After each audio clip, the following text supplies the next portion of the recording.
Hello everyone. देखिए हम लोग घटना चक्र की दृष्टि कर रहे थे और इसका कुछ 4 पार्ट हम लोगों ने कंप्लीट कर लिया है और इसके आगे हम लोग कंप्लीट करेंगे। लेकिन उससे पहले क्या है कि पिछले वाले पार्ट में कुछ चीज़ें छूट गई थी, छूटी नहीं हुई थी, कुछ आवाज़ का प्रॉब्लम था तो जिसकी वजह से मैंने कुछ पॉइंट कट कर दिए थे। ठीक है, गरबा से लेकर के कुछ पॉइंट कट किए हुए थे, तो वहाँ से पहले वो हम कंप्लीट करेंगे। लगभग 10-15 मिनट लगेंगे उसको करने में और फिर उसके बाद हम लोग अंतर्राष्ट्रीय को आगे कंटिन्यू करेंगे जहाँ तक हो चुका था पिछली बार। ठीक है। और मैं फिर से आपको बता दूं कि देखिए ये काफ़ी इम्पोर्टेंट है आपके लिए, खासकर जो लोग आरओ और एआरओ दे रहे हैं और जो लोग स्टेट पीसीएस वगैरह दे रहे हैं, खासकर यूपी पीसीएस। ठीक है, यूपी का, तो उनके लिए इम्पोर्टेंट है। आरओ में लगभग 25 के आसपास में आ जाते हैं और इधर पीसीएस में लगभग 30 से 32-35 क्वेश्चन आते रहते हैं। तो ये आपके लिए इम्पोर्टेंट इसलिए है क्योंकि अगर आपने पढ़ लिया है तो अच्छी बात है। रिवीजन के लिए आप चाहें तो 1.5 या 1.75x पर देख सकते हैं या 2x पर देख सकते हैं, तो फटाफट आपका रिवीजन भी हो जाएगा। जिन लोगों ने नहीं पढ़ा है या फिर पहली बार देख रहे हैं तो वो लोग भी इसे देख सकते हैं फटाफट फटाफट। तो इस तरह से आपका 10-12 घंटे में ही करीब 30 से 32 क्वेश्चन के आसपास आप पहुंच जाएंगे। पूरा दृष्टि अगर आपने देख लिया तो लगभग 10-12 घंटे का है। और पॉलिटी, देखिए पॉलिटी, हिस्ट्री, ज्योग्राफी कुछ भी आप पढ़ते हैं तो साल 2 साल पढ़ते हैं तब जा कर के 25-30 क्वेश्चन सही होते हैं। तो यहाँ पे कॉस्ट बेनिफिट ज़्यादा है, तो इसलिए करंट अफेयर पे ज़्यादा जोर देना चाहिए और यहाँ से क्वेश्चन सही होने के चांसेस भी ज़्यादा होते हैं, है ना। ज़्यादातर चीज़ें तो आप लोगों ने सुन रखी होंगी। तो फिर चलिए देखते हैं। ठीक है, हो गई कहानी। देखिए पहला टॉपिक है आपका गरबा। गरबा मानव की एक अमूर्त सांस्कृतिक विरासत, मानवता की एक अमूर्त सांस्कृतिक विरासत।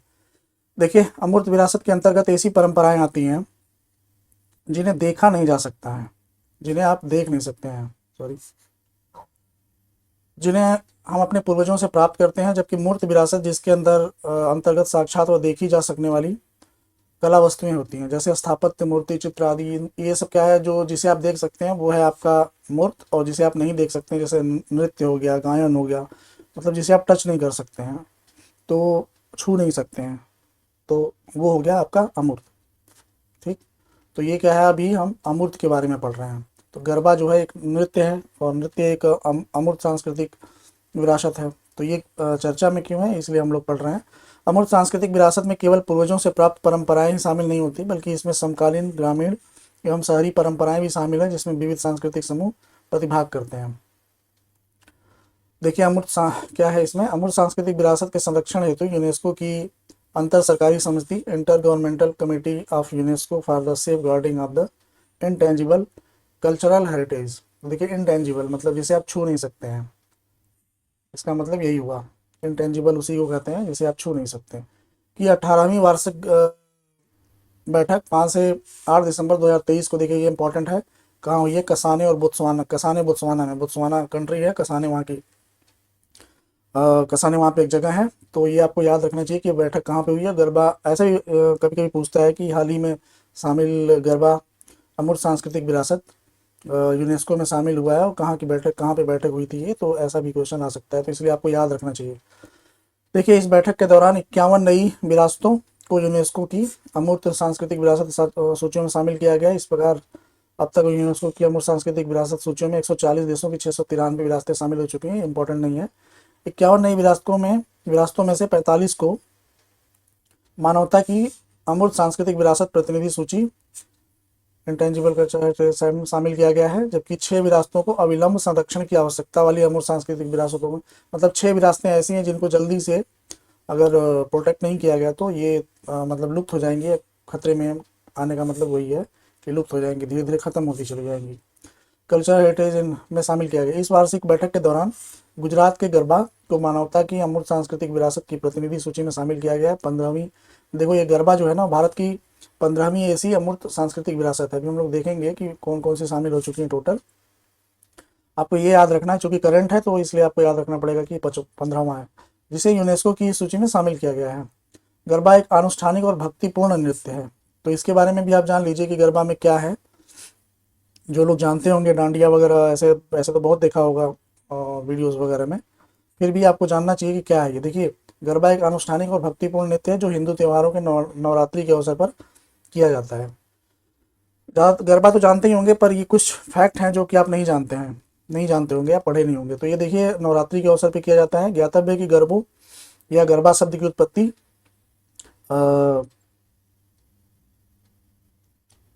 गर्भदीप शब्द से हुई है, गर्भदीप शब्द से हुई है, ठीक है। गरबा जो है वो आपका गर्भदीप शब्द से इसकी उत्पत्ति हुई है। गर्भदीप क्या है, नाम से ही आप समझ रहे होंगे। गोलाकार छेद वाले एक मटके को गर्भों के नाम से जाना जाता है। यह मटका मानव शरीर का प्रतीक है। यह मटका जो है वो मानव शरीर का प्रतीक है और उसके अंदर जलता हुआ दीपक दिव्य आत्मा का प्रतीक है। ठीक, वो दीपक जो जल रहा होता है वो आत्मा का प्रतीक है। आगे देखिए, इस गर्भों की स्थापना, एक मिनट, देखिए, इस गरबों की स्थापना करने के बाद माँ दुर्गा को प्रसन्न करने के लिए इसके चारों तरफ घूमकर नृत्य किया जाता है। इस नृत्य को ही गरबा कहा जाता है। माँ दुर्गा को प्रसन्न करने के लिए, क्योंकि नवरात्रि में होता है तो, और इसके चारों तरफ घूमकर नृत्य किया जाता है, तो यही गरबा है। उल्लेखनीय है कि वर्तमान में भारत अमूर्त सांस्कृतिक विरासत के संरक्षण हेतु अंतर सरकारी समिति का सदस्य है। तो ये जो है भारत अमूर्त सांस्कृतिक विरासत के संरक्षण हेतु अंतर सरकारी समिति का सदस्य है। इस 24 सदस्यीय समिति में भारत का चुनाव वर्ष 2022 में 4 वर्ष के कार्यकाल के लिए किया गया था। तो ये बहुत ज़्यादा इंपॉर्टेंट नहीं है। देखिए, भारत की कौन कौन सी सांस्कृतिक विरासतें हैं जो कि मतलब यूनेस्को में अभी तक शामिल हुई हैं, तो उनका एक लिस्ट है। तो कभी कभी पीछे की भी चीज़ें पूछ देता है। तो देखिए, यूनेस्को की अमूर्त सांस्कृतिक विरासतों की प्रतिनिधि सूची में शामिल भारतीय परंपराएं कौन कौन सी हैं। देखिए, रामलीला, रामायण की परंपरागत प्रस्तुति, ये 2008 में शामिल हुआ था। वैदिक मंत्रोच्चार, कुट्टियट्टम, ये संस्कृत नाट्य कला है तो इसलिए आपको याद रखना चाहिए कुट्टियट्टम को। रम्मन, देखिए ये नाम शायद आपने ना सुना हो। ये गढ़वाल हिमालय का धार्मिक उत्सव और अनुष्ठानिक रंगमंच है। ये 2009 में ये शामिल हुआ था। मुडियट्टू, देखिए कंफ्यूज मत होना, ये कुट्टियट्टम है और ये है मुडियट्टू। मुडियट्टू नाम से ही लग रहा है केरल का अनुष्ठानिक रंगमंच और नृत्य नाटक है। तो कभी कभी यूपीएससी में आर्ट एंड कल्चर में इस तरह के भी क्वेश्चन आते हैं कि मुडियट्टू कहाँ का नृत्य है, या आपको जीके में भी जानना चाहिए। अगर छोटा मोटा कोई एग्जाम देते हैं आप, तो उसमें भी आपको जानना चाहिए कि मुडियट्टू जो है वो केरल का एक नृत्य है। कालबेलिया, देखिए काफ़ी फेमस है कालबेलिया। मुडियट्टू वगैरह से तो क्वेश्चन आता ही रहता है, लगभग सब लोग पढ़े होते हैं। कालबेलिया को जानिए। कालबेलिया जो है राजस्थान का लोक गीत तथा नृत्य है। छऊ नृत्य, इसके बारे में भी कई बार क्वेश्चन आ चुका है छऊ नृत्य को लेकर के। तो ये पूर्वी भारत का एक परंपरागत नृत्य जो झारखंड, उड़ीसा व पश्चिम बंगाल में प्रचलित है। तो ये आपको याद रखना चाहिए कि कहाँ कहाँ पे फेमस है ये छऊ नृत्य। कभी कभी पूछता है छऊ नृत्य कहाँ पर, कहाँ का है ये, तो ये झारखंड, उड़ीसा और पश्चिम बंगाल का है। लद्दाख का बौद्ध मंत्रोच्चार, देखिए यहाँ पे भी एक था वैदिक मंत्रोच्चार और यहाँ पे लद्दाख का बौद्ध मंत्रोच्चार। तो ये क्या है, चूँकि ट्रांस हिमालयी लद्दाख क्षेत्र जम्मू कश्मीर में पवित्र बौद्ध ग्रंथों का पाठ है ये। ठीक है, लद्दाख का एरिया समझ रहे हैं आप कहाँ से, वह तिब्बत से जुड़ा हुआ है, चाइना के पास में है वहाँ, और वहाँ पे पूरा जो कल्चर है वो पूरा लगभग तिब्बतियन जो एरिया है वो मतलब बौद्धिज़्म से प्रभावित था। तो ये बौद्ध से संबंधित है। संकीर्तन, जिसे आप देखिए, संकीर्तन मणिपुर का अनुष्ठानिक गायन, ढोल वादन और नृत्य, जैसे कि उधर यूपी वगैरह में भी, पश्चिम बिहार वगैरह में भी कीर्तन सब सुना होगा, सुना के जानते ही होंगे, किए भी होंगे आप लोग। तो कीर्तन जो है वो जैसे किया जाता है, जैसे यहाँ पे दिखा रहा है ना कि अनुष्ठानिक गायन, ढोल वादन, ये सारा कुछ करते ही हैं आप। ढोल वादन गाते हैं, ढोल बजाते हैं, नृत्य करते हैं, तो वही कीर्तन। लेकिन ये कहाँ से संबंधित है, मणिपुर से। जंडियाल पंजाब के जंडियाल गुरु के ठठेरों द्वारा पारंपरिक रूप से पीतल और तांबे से बनाए जाने वाले बर्तनों की शिल्पकला, ये भी जो है ना उसमें शामिल है अमूर्त सांस्कृतिक। पीतल और तांबे का, देखो पीतल और तांबे का बनाए जाने वाले बर्तनों की शिल्पकला, एक मिनट, बर्तनों की शिल्पकला ये है।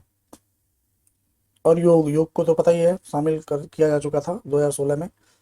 नवरोज, नौ वर्ष के उत्सव का आयोजन है। कुंभ मेला, देखिए काफ़ी देर से सम्मिलित हुआ, पहले ही बताना चाहिए था।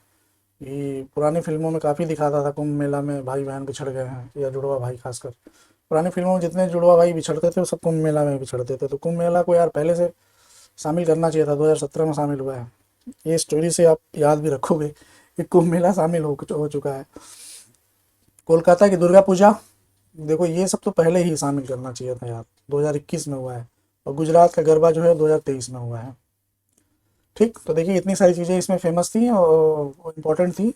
फेमस क्या इम्पोर्टेंट थी, क्योंकि ये 15वां देखो ये है शामिल है भारत भारत का, देखो 15 है ये सब पूरे लिस्ट में, और 14 हैं बाकी के भी चर्चा कर दिए गए हैं, याद रखिएगा। और अमूर्त मूर्त भी आपको जानना चाहिए। ठीक, आइए देखिए जलवायु परिवर्तन प्रदर्शन सूचकांक 2024। देखिए इससे क्वेश्चन आते रहते हैं, ठीक है, भारी मात्रा में क्वेश्चन आते रहते हैं भर भर के, और हर बार खासकर इंडेक्स के लिए पूछता है ये कि किस नंबर पे था और क्या था ये, ऐसा करके, तो ये आपके लिए इंपॉर्टेंट बन जाता है। जलवायु परिवर्तन प्रदर्शन सूचकांक CCPI climate change performance index अंतर्राष्ट्रीय जलवायु परिवर्तन नीति में पारदर्शिता को बढ़ाने का एक स्वतंत्र साधन है, और यह विभिन्न देशों के जलवायु के संरक्षण संबंधी प्रयासों का तुलनात्मक अध्ययन प्रस्तुत करता है। मतलब कौन कौन से देश जलवायु परिवर्तन के लिए क्या क्या कर रहे हैं। इसमें जो इस टाइप के क्वेश्चन होते हैं ना, कौन सा सबसे ज़्यादा कार्बन उत्सर्जन कर रहा है और क्या है, तो ये इस तरह के क्वेश्चन ज़्यादा आते हैं। इंडेक्स तो आते ही आते हैं, मतलब किस रैंक पे था क्या था, उससे ज़्यादा इम्पोर्टेंट है कि कौन ज़्यादा उत्सर्जन कर रहा है कार्बन डाइऑक्साइड का और ये सब ग्रीन हाउस गैसेस का, तो इसलिए ये इम्पोर्टेंट बन जाता है। देखिए इस सूचकांक का प्रकाशन वार्षिक रूप से 2005 से किया जा रहा है। इस सूचकांक के तहत 63 देशों और यूरोपीय संघ के जलवायु संरक्षण में प्रदर्शन का मूल्यांकन एवं तुलनात्मक अध्ययन किया जाता है। ध्यातव्य है कि यू तथा 63 अन्य देश, देखिए यही है 63 अन्य देश और EU देश संयुक्त रूप से संपूर्ण विश्व के लगभग 90% से अधिक ग्रीन हाउस गैसेस का उत्सर्जन के लिए उत्तरदायी है। देखिए ये बहुत अच्छा फैक्ट है, अगर मेंस वगैरह में भी कहीं लिखने का मौका मिले तो आप इसे लिख सकते हैं। ठीक है, तो EU और 63 देश जो है वो 90% जिम्मेदार है किसके लिए, ग्रीन हाउस गैसों के लिए, गैसों के उत्सर्जन के लिए। यह सूचकांक 4 श्रेणियों में विभक्त 14 संकेतकों में देशों के समग्र प्रदर्शन के आधार पर जारी किया जाता है। ये 4 श्रेणियां आप याद रखिए, हो सकता है कहीं लिखने का मौका मिले आपको, खासकर इन्वायरमेंट वगैरह में या कहीं भी, और वैसे भी जानना चाहिए अगर UPSC के लिए, तो ऐसे क्वेश्चन भी डायरेक्टली आ जाते हैं। देखिए ग्रीन हाउस गैस उत्सर्जन के लिए 40% दिया जाता है, GHG के लिए 40%, और नवीकरणीय ऊर्जा के लिए 20%, ऊर्जा उपयोग के लिए 20%, जलवायु नीति के लिए 20%। तो 40, 20, 60, 20, 80, 20, 100% हो गया। और क्या क्या शामिल है, ग्रीन हाउस गैसेस, नवीकरणीय ऊर्जा, ऊर्जा उपयोग और जलवायु नीति। अगर इन चारों पे आप कितना वर्क कर रहे हैं, इसी आधार पर, मतलब कोई भी देश कितना वर्क कर रहा है, इसी आधार पर देशों को उसी श्रेणी में रखा जाता है या उसे कुछ रैंक दिया जाता है। इसे आप याद रखिए।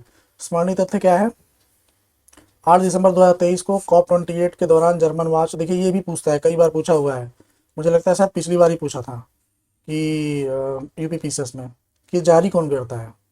ठीक है, तो देखिए German watch climate action network international, ये है कैन, इसको कैन बोलते हैं, और शॉर्ट में, और कौन है, सनिक तथा न्यू क्लाइमेट इंस्टीट्यूट। एक मिनट हाईलाइट ही कर लेने दीजिए पहले तो हमको, इसलिए क्योंकि ये इम्पोर्टेंट बनता है।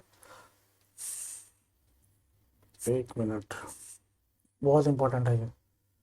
तो कौन जारी करता है, देखो German watch climate action network international, तो इसका क्या नाम है, कैन, कैन याद रखना। तथा न्यू क्लाइमेट इंस्टीट्यूट, ये है दूसरा, और तीसरा है जलवायु परिवर्तन प्रदर्शन सूचकांक 2024। एक मिनट, जर्मन वॉच एक हो गया, कैन दूसरा हो गया, न्यू क्लाइमेट इंस्टीट्यूट तीसरा हो गया। तो ये तीनों मिलकर के जलवायु परिवर्तन सूचकांक 2024 जारी किया है इन लोगों ने। तीनों का नाम याद रखिए, जर्मन वॉच, कैन और न्यू क्लाइमेट इंस्टीट्यूट। ठीक है, एक मिनट। और ये 19वां संस्करण था। CCPI 2024 में शीर्ष 3 स्थानों में कोई भी देश अपना स्थान नहीं बना सका था। ठीक है, शीर्ष 3 में कोई नहीं है, मतलब 3 नंबर के बाद, इसलिए क्योंकि 3 स्थान पे इसलिए नहीं है क्योंकि वो जितने मानक हैं वो मानक पूरे नहीं हुए हैं। कोई भी देश नहीं कर रहा है, हर एक देश, देखिए हर एक देश अपना कोई भी अपने विकास के साथ समझौता नहीं करना चाह रहा है। और जैसे भारत जैसे देश हैं, ये डेवलपिंग कंट्रीज़ हैं, तो ये इनको क्या है कि अपने इतने बड़े पॉपुलेशन को चलाना है और उनके लिए जॉब क्रिएट करना है, इंडस्ट्रीज़ लगाने हैं तो होगा ही पोल्यूशन। तो ऐसे कंट्रीज़ जो कि बिल्कुल भी पूरी तरह से तो कोई भी इसमें योगदान नहीं दे सकता है ना। वैसे भारत का इसमें काफ़ी डिमांड है कि क्या करना चाहिए क्या नहीं करना चाहिए। हालांकि भारत अच्छा भी परफॉर्म कर रहा है, खासकर ग्रीन एनर्जी, जैसे कि ग्रीन एनर्जी, सोलर एनर्जी वगैरह के उसमें।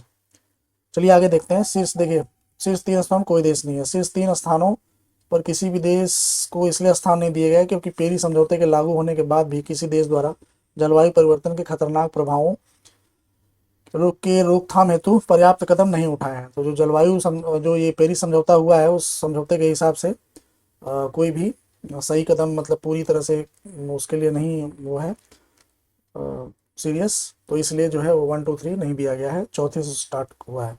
कोई भी देश वैश्विक तापमान को 1.5 डिग्री सेंटीग्रेड की सीमा के अंतर्गत रखने के मार्ग पर अग्रसर नहीं है। देखिए, टारगेट था ना पेरिस समझौते का कि 1.5 डिग्री सेंटीग्रेड से कम रखना है, तो कोई भी जो है देश इस पर काम नहीं कर रहा है या अग्रसर नहीं है। या किसी भी देश को किसी भी देश को अत्यधिक उच्च रेटिंग प्राप्त नहीं हुई है, ये कारण है।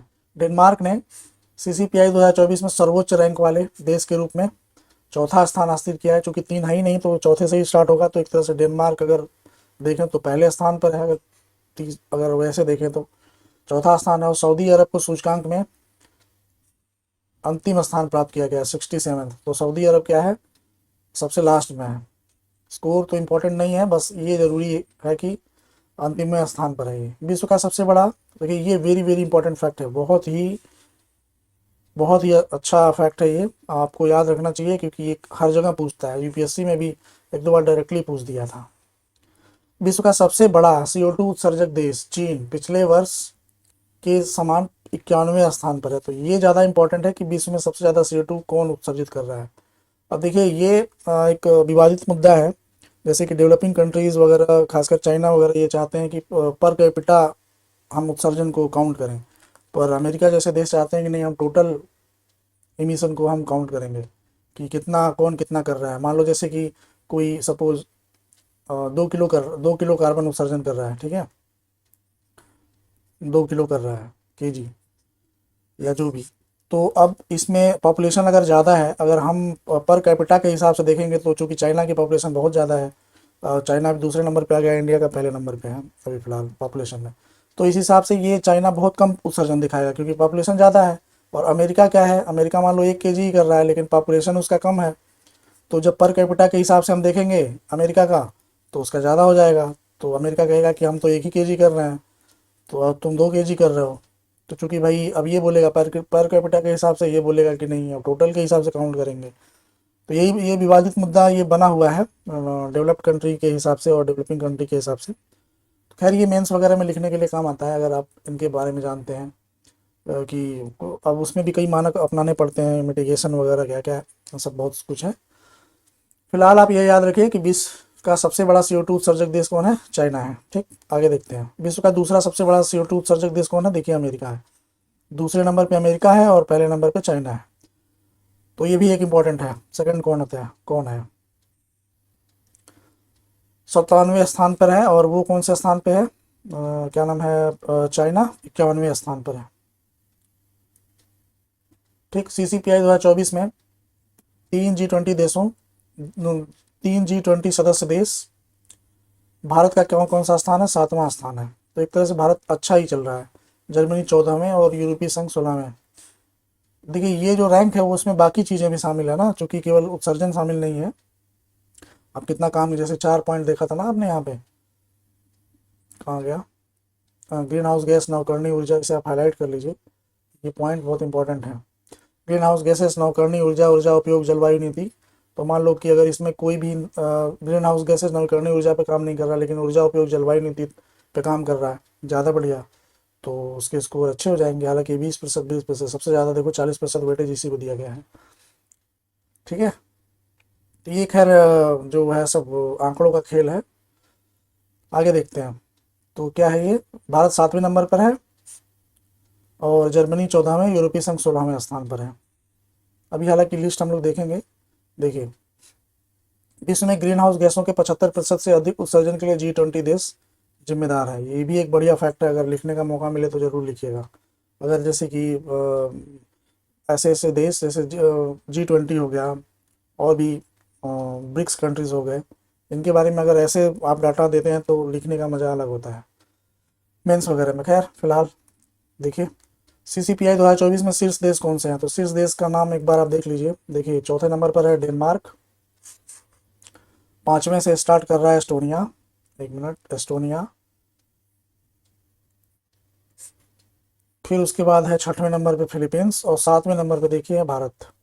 तो देखिए भारत फिलीपींस ये पैसिफिक ओशन के इस साइड में हो गया, और एस्टोनिया लाटविया लिथुआनिया याद है ना, रसिया के पास में। देखिए रसिया के पास में डेनमार्क एस्टोनिया ये दोनों हैं, इनका जलवायु परिवर्तन जो है वो तब सूचकांक में अच्छा प्रदर्शन कर रहे हैं। लोकेशन अगर आप पता है, अगर मैपिंग के हिसाब से अगर आप ऐसे चीज़ों को याद रखते हैं ना तो वो दिमाग में रहता है, और वैसे अभी पढ़ेंगे तो भूल जाएगा। तो आप कुछ ऐसा दिमाग में मैप बना करके रखिए कि देखिए कल क्लाइमेट की बात है तो क्लाइमेट के हिसाब से वहाँ पे थे डेनमार्क और एस्टोनिया, फिर उसके बाद पैसिफिक ओशन की तरफ आइए, फिलीपींस वगैरह हो गया, फिर इंडिया हो गया, फिर नीदरलैंड, मोरक्को, स्वीडन। देखिए लास्ट 10वें नंबर पे चला गया। ठीक, तो ब्रिक्स देशों में देखिए पहला, दूसरा, ये याद रखिए। देखिए भारत 7वें नंबर पे जरूर है, लेकिन ये ऊपर से पहले, दूसरे, तीसरे, चौथे नंबर पर है। अगर वैसे देखेंगे आप तो ये चौथे नंबर पर है ऐसे, और वैसे क्या है 7वें नंबर पर है। तो लिखना आपको वैसे अगर आएगा तो सातवां ही पूछेगा, चौथा, चार और सात अगर दोनों हो तो सात करना आप। देखिए ब्रिक्स देशों की स्थिति में देख लीजिए, ब्रिक्स देश कभी तुलनात्मक रूप से ऐसे ही पूछता है। 7वें नंबर पर देखिए भारत है, टॉप पर रहेगा ही क्योंकि उसमें चौथे पे था तो। और उसके बाद है ब्राज़ील, 45वें पे है साउथ अफ्रीका, चाइना, रसिया की बुरी हालत है 51 और 63। तो रसिया देखिए सबसे नीचे जा रहा है क्योंकि ये समझौता नहीं कर रहा है, और ऊपर से जो रसिया यूक्रेन वार चल रहा है तो इसमें भी थोड़ा ये लापरवाही बरत रहा है। ठीक है, आगे देखते हैं। 2024 अंतिम 5 देश कौन से हैं, और एक मिनट, अंतिम 5 देश, सॉरी,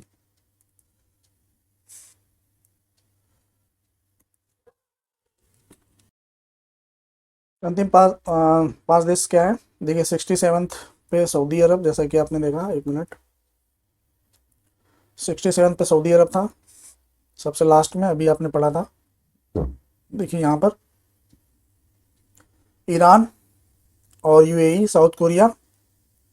देखिए शुरू के और जो लास्ट के जो लास्ट 3 हैं वो अरेबियन कंट्रीज हैं, सऊदी अरब, ईरान और यूएई। तो इस तरह से भी आप याद कर सकते हैं, पेट्रोलियम उत्खनन के लिए काफ़ी ये हैं, फेमस हैं ये तीनों कंट्रीज। तो उस हिसाब से भी याद मतलब एक मैप बना सकते हैं आप कि ये पेट्रोलियम का सबसे ज़्यादा यहाँ पे खपत हो रही है या फिर सबसे ज़्यादा उत्पादन हो रहा है, और उस हिसाब से हालांकि उत्पादन वगैरह का, खनिज का, मिनरल्स वगैरह का डेटा मैंने डाल दिया है, आप वीडियो में पड़ा हुआ है, चाहे तो जाके देख सकते हैं कि कौन है। ठीक है, तो यहाँ पे बस आप याद करिए कि यहाँ पे पेट्रोलियम उत्खनन हो रहा है और बहुत ज़्यादा ये लोग पोल्यूशन फैला रहे हैं। तो ऐसे आपको याद रहेगा कि सऊदी अरब, ईरान और यूएई। आगे देखिए, जलवायु परिवर्तन प्रदर्शन सूचकांक 2024 में भारत को 7वां स्थान है, ये तो आपने पढ़ ही लिया। कभी कभी स्कोर भी पूछ देता है, 70.25 प्राप्त हुआ है। इस सूचकांक को निर्धारित करने वाली 4 श्रेणियों में भारत का प्रदर्शन निम्नवत है। तो ये नहीं पूछेगा, ऐसा कुछ नहीं पूछेगा। देखिए ग्रीन हाउस गैसों में रेटिंग अच्छी है भारत की, और उत्सर्जन में इसमें 9वां रैंक है, मतलब ये इसमें अच्छा काम कर रहा है कहने का मतलब। और नवीकरणीय ऊर्जा में मध्यम काम कर रहा है, और ऊर्जा उपयोग में चूँकि हम लोग इलेक्ट्रिक कार वगैरह भी ला रहे हैं, और बहुत सारी जैसे स्कूटी वगैरह हो गया सब, तो उसमें भी हम अच्छा काम कर रहे हैं। ऊर्जा दक्षता होती बढ़िया बढ़ती जा रही है। एलईडी लाइट का प्रयोग लगभग लगभग देश में हर जगह होने लगा है। और जलवायु नीति पे तो देखो बहुत मध्यम है, मध्यम दिखा रहा है, पर वैसे भी 2008-9 के आसपास, 2008 में ही शायद, 2010 में, याद नहीं आ रहा, कुछ 8 जो है वो हम लोगों ने संकल्प लिया था ये जलवायु परिवर्तन के लिए, है ना, कि उसमें हम लोग ये पॉइंट्स रखेंगे, कार्य योजना थी वो। तो ये था पूरा। ठीक है, तो ये आप मोटा मोटा ये नहीं पूछेगा मेरे हिसाब से, तो बिल्कुल नहीं पूछेगा। तो लेकिन मैं पढ़ा इसलिए दिया क्योंकि मैं रिस्क भी नहीं ले सकता कि भी आ जाए तो फिर मेरा कमेंट सेक्शन भर दोगे आप लोग। आगे देखिए, विभिन्न श्रेणियों में शीर्ष देश, ये भी इंपॉर्टेंट नहीं है, फिर भी देखिए ग्रीन हाउस गैसों में कौन टॉप पे बढ़िया चल रहा है। देखो चौथे रैंक फिलीपींस है, जबकि पहले दूसरे पे कौन था, डेनमार्क था, और वो था एस्टोनिया था। सॉरी डेनमार्क, हाँ डेनमार्क। ग्रीन हाउस देखो फिलीपींस, फिलीपींस चौथे पर है, लेकिन नवीकरणीय ऊर्जा में तीसरे नंबर पे है नॉर्वे। ऊर्जा उपयोग में फिलीपींस, मतलब फिलीपींस जो है दोनों कार्यों में अच्छा कर रहा है, भारत से अच्छी रैंक भी है इसकी। तीसरे नंबर पे, मतलब ऊपर से छठवें नंबर पे। जलवायु नीति में नीदरलैंड चौथे स्थान पर। तो ये है, ये नहीं पूछेगा, बिल्कुल भी नहीं पूछेगा मेरे हिसाब से, ऐसा कुछ भी, इतना डाटा कौन याद रखता है। अगर लिखना हो तो अगर आपको दिमाग में अगर बैठ जाए, अगर आपकी फोटोग्राफिक मेमोरी है बैठ रहा है कि लिखने का मौका मिले तो लिखिएगा, ठीक है। तो देखिए इस तरह से यहाँ तक तो हम लोगों ने कर लिया। जो वॉइस प्रॉब्लम थी जिसकी वजह से मैंने वीडियो कट किया था, तो यहाँ तक तो हो गया है। और देखिए time person of the year वगैरह हम लोग कर चुके थे। अब हम लोग आगे कंटिन्यू करेंगे जहाँ पे हम लोगों ने ख़त्म किया था। उन लोगों को नोबेल प्राइज़ से करना था, ठीक है। चलिए नोबेल प्राइज़ देखते हैं, चूँकि इससे एक दो क्वेश्चन आता है। और देखिए इसमें कैसे क्वेश्चन बनते हैं, खासकर स्टेट पीसेस वगैरह में।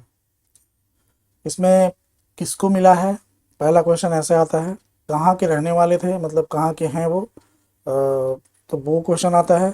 और किस क्षेत्र में, मतलब किस लिए दिया गया है, वो इस तरह के तीनों मतलब फैक्चुअल टाइप में क्वेश्चन आ जाते हैं। तो आप सोचोगे कि ये तीनों तो पता ही, मतलब यही तो आता ही है, इसमें बताना क्या था। लेकिन इसमें बताने का रीज़न ये था कि अभी मैं बताऊंगा कि उसमें क्या किस टाइप से आ जाता है क्वेश्चन। तो ये तीनों चीज़ें तो आपको वैसे भी ध्यान रखनी चाहिए, क्योंकि इसी तीनों से क्वेश्चन आता है। यूपीएससी वगैरह में थोड़ा सा जैसे कि कुछ थोड़ा पीछे भी करके पूछ सकता है। जैसे कि अगर इस बार किसी महिला को मिला है तो ऐसा भी पूछ देगा कि प्रथम महिला कौन थी, है ना। तो उसको आप थोड़ा सा बैकग्राउंड वगैरह यूज़ कर चेक कर लीजिए। और स्टेट पीसेस वगैरह में तो डायरेक्टली क्वेश्चन आ जाता है।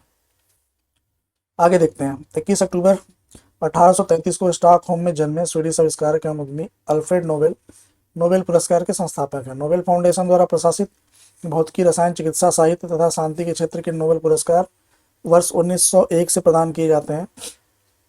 अब इसलिए भी पढ़ना जरूरी है सारे पॉइंट्स को, क्योंकि कुछ लोगों को नहीं भी पता होगा कि कुछ पुरस्कार कहाँ दिए जाते हैं, शांति वाला कहाँ दिया जाता है, किस लिए है। जो लोग पहली बार पढ़ रहे होंगे या देख रहे होंगे उनके लिए ज़रूरी है। जो लोग 2 4 बार 5 बार से दे रहे हैं तो वो तो सब जानते ही होंगे। तो पढ़ लेते हैं। नोबेल पुरस्कार वर्ष 2000 और वर्ष 1901 से प्रदान किए जा रहे हैं। और ये जो थे जन्मे थे 1833 में। जबकि अल्फ्रेड नोबेल की स्मृति में अर्थशास्त्र के नोबेल पुरस्कार की स्थापना स्वेरिंग्स रिक्स बैंक ऐसे करके, स्वेरिंग्स है पूरा। इसमें देखिए क्या लिखा है, स्वेरिजेस रिक्स बैंक, स्वीडन का केंद्रीय बैंक ने वर्ष 1967 में, 68 में, 68 में की थी, ठीक है। तो ये देखो इसमें कंफ्यूजन होता है हिंदी में थोड़ा। तो आपको ये पता होना चाहिए कि अर्थशास्त्र वाला जो नोबेल है वो लास्ट में शामिल किया गया। अल्फ्रेड नोबेल ने इसकी कोई वो शुरुआत नहीं की थी, लास्ट में ये किया गया अर्थशास्त्र का नोबेल। तो अर्थशास्त्र का नोबेल पहली बार वर्ष 1969 में प्रदान किया गया। इसी क्रम में अक्टूबर 2023 में विभिन्न क्षेत्रों में नोबेल पुरस्कारों की घोषणा की गई। अर्थशास्त्र का नोबेल पुरस्कार देखिए 2023, और अर्थशास्त्र का हो गया, साहित्य का हो गया, और ये सब पूछता है। और फिजिक्स केमिस्ट्री वगैरह का तो कई बार ऐसे पूछा है कि किन दो लोगों को मिला है। हाँ ये भी इंपॉर्टेंट बनता है कि जैसे फिजिक्स में 3 लोगों को मिला है, तो कभी कभी ये पूछ देता है कि कितने लोगों को मिला है। नाम नहीं पूछेगा, कंट्री नहीं पूछेगा, कितने लोगों को मिला है। तो ये भी इंपॉर्टेंट है। देखिए 9 अक्टूबर 2023 को स्वीडन स्थित the Royal Swedish Academy of Sciences द्वारा वर्ष 2023 हेतु अर्थशास्त्र के नोबेल पुरस्कार 2023 Sveriges Riksbank Prize in Economic Sciences in Memory of Alfred Nobel 2023 की घोषणा की गई। यह पुरस्कार क्लाउडिया गोल्डिन को प्रदान किया गया। देखो अर्थशास्त्र है गोल्ड से संबंधित, मतलब गोल्ड भी एक अर्थ, मतलब कुछ ऐसे आप बना करके याद करिए कि गोल्ड भी है, अर्थशास्त्र से संबंधित है। और साथ में आप गोल्ड का काफ़ी गोल्ड के बारे में काफ़ी पढ़ते होंगे, क्योंकि जो इसकी लिक्विडिटी है वो सबसे ज़्यादा होती है। अब लिक्विडिटी क्या होती है वो इकोनॉमी में आप पढ़ चुके होंगे, नहीं पढ़े हैं तो बाद में बता दूंगा, ठीक है। तो क्लाउडिया गोल्डन को मिला है। तो गोल्डन से आप अर्थशास्त्र को याद कर सकते हैं। क्लाउडिया गोल्डन अर्थशास्त्र का नोबेल पुरस्कार जीतने वाली देखो तीसरी महिला। देखो ये यही मैं बताना चाह रहा था कि ऐसा फैक्ट पूछता है कि ये कौन सी महिला है। क्योंकि एक मिनट, इससे पूर्व एलिनार ओस्ट्रोम वर्ष 2023 में एस्थर डुप्लो ये पुरस्कार जीत चुकी हैं। तो 9 में कौन है? एलिनार ओस्ट्रम, और 2019 में एस्थर डुप्लो। तो देखो ऐसे ही आपको याद रखना चाहिए कि कौन कौन जीत चुका है या कौन कितनी महिलाएं हैं। तो ये तीसरी महिला थी, क्लाडिया गोल्डिन।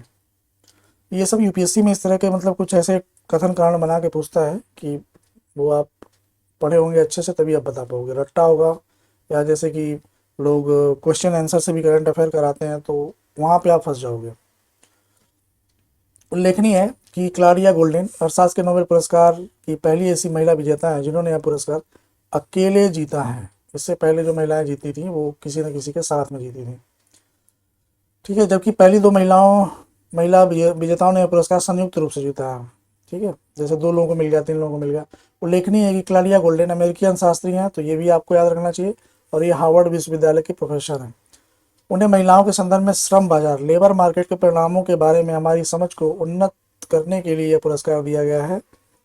तो ये जो है श्रम बाजार के लिए आजकल इसी पे काम ज़्यादा चल रहा है।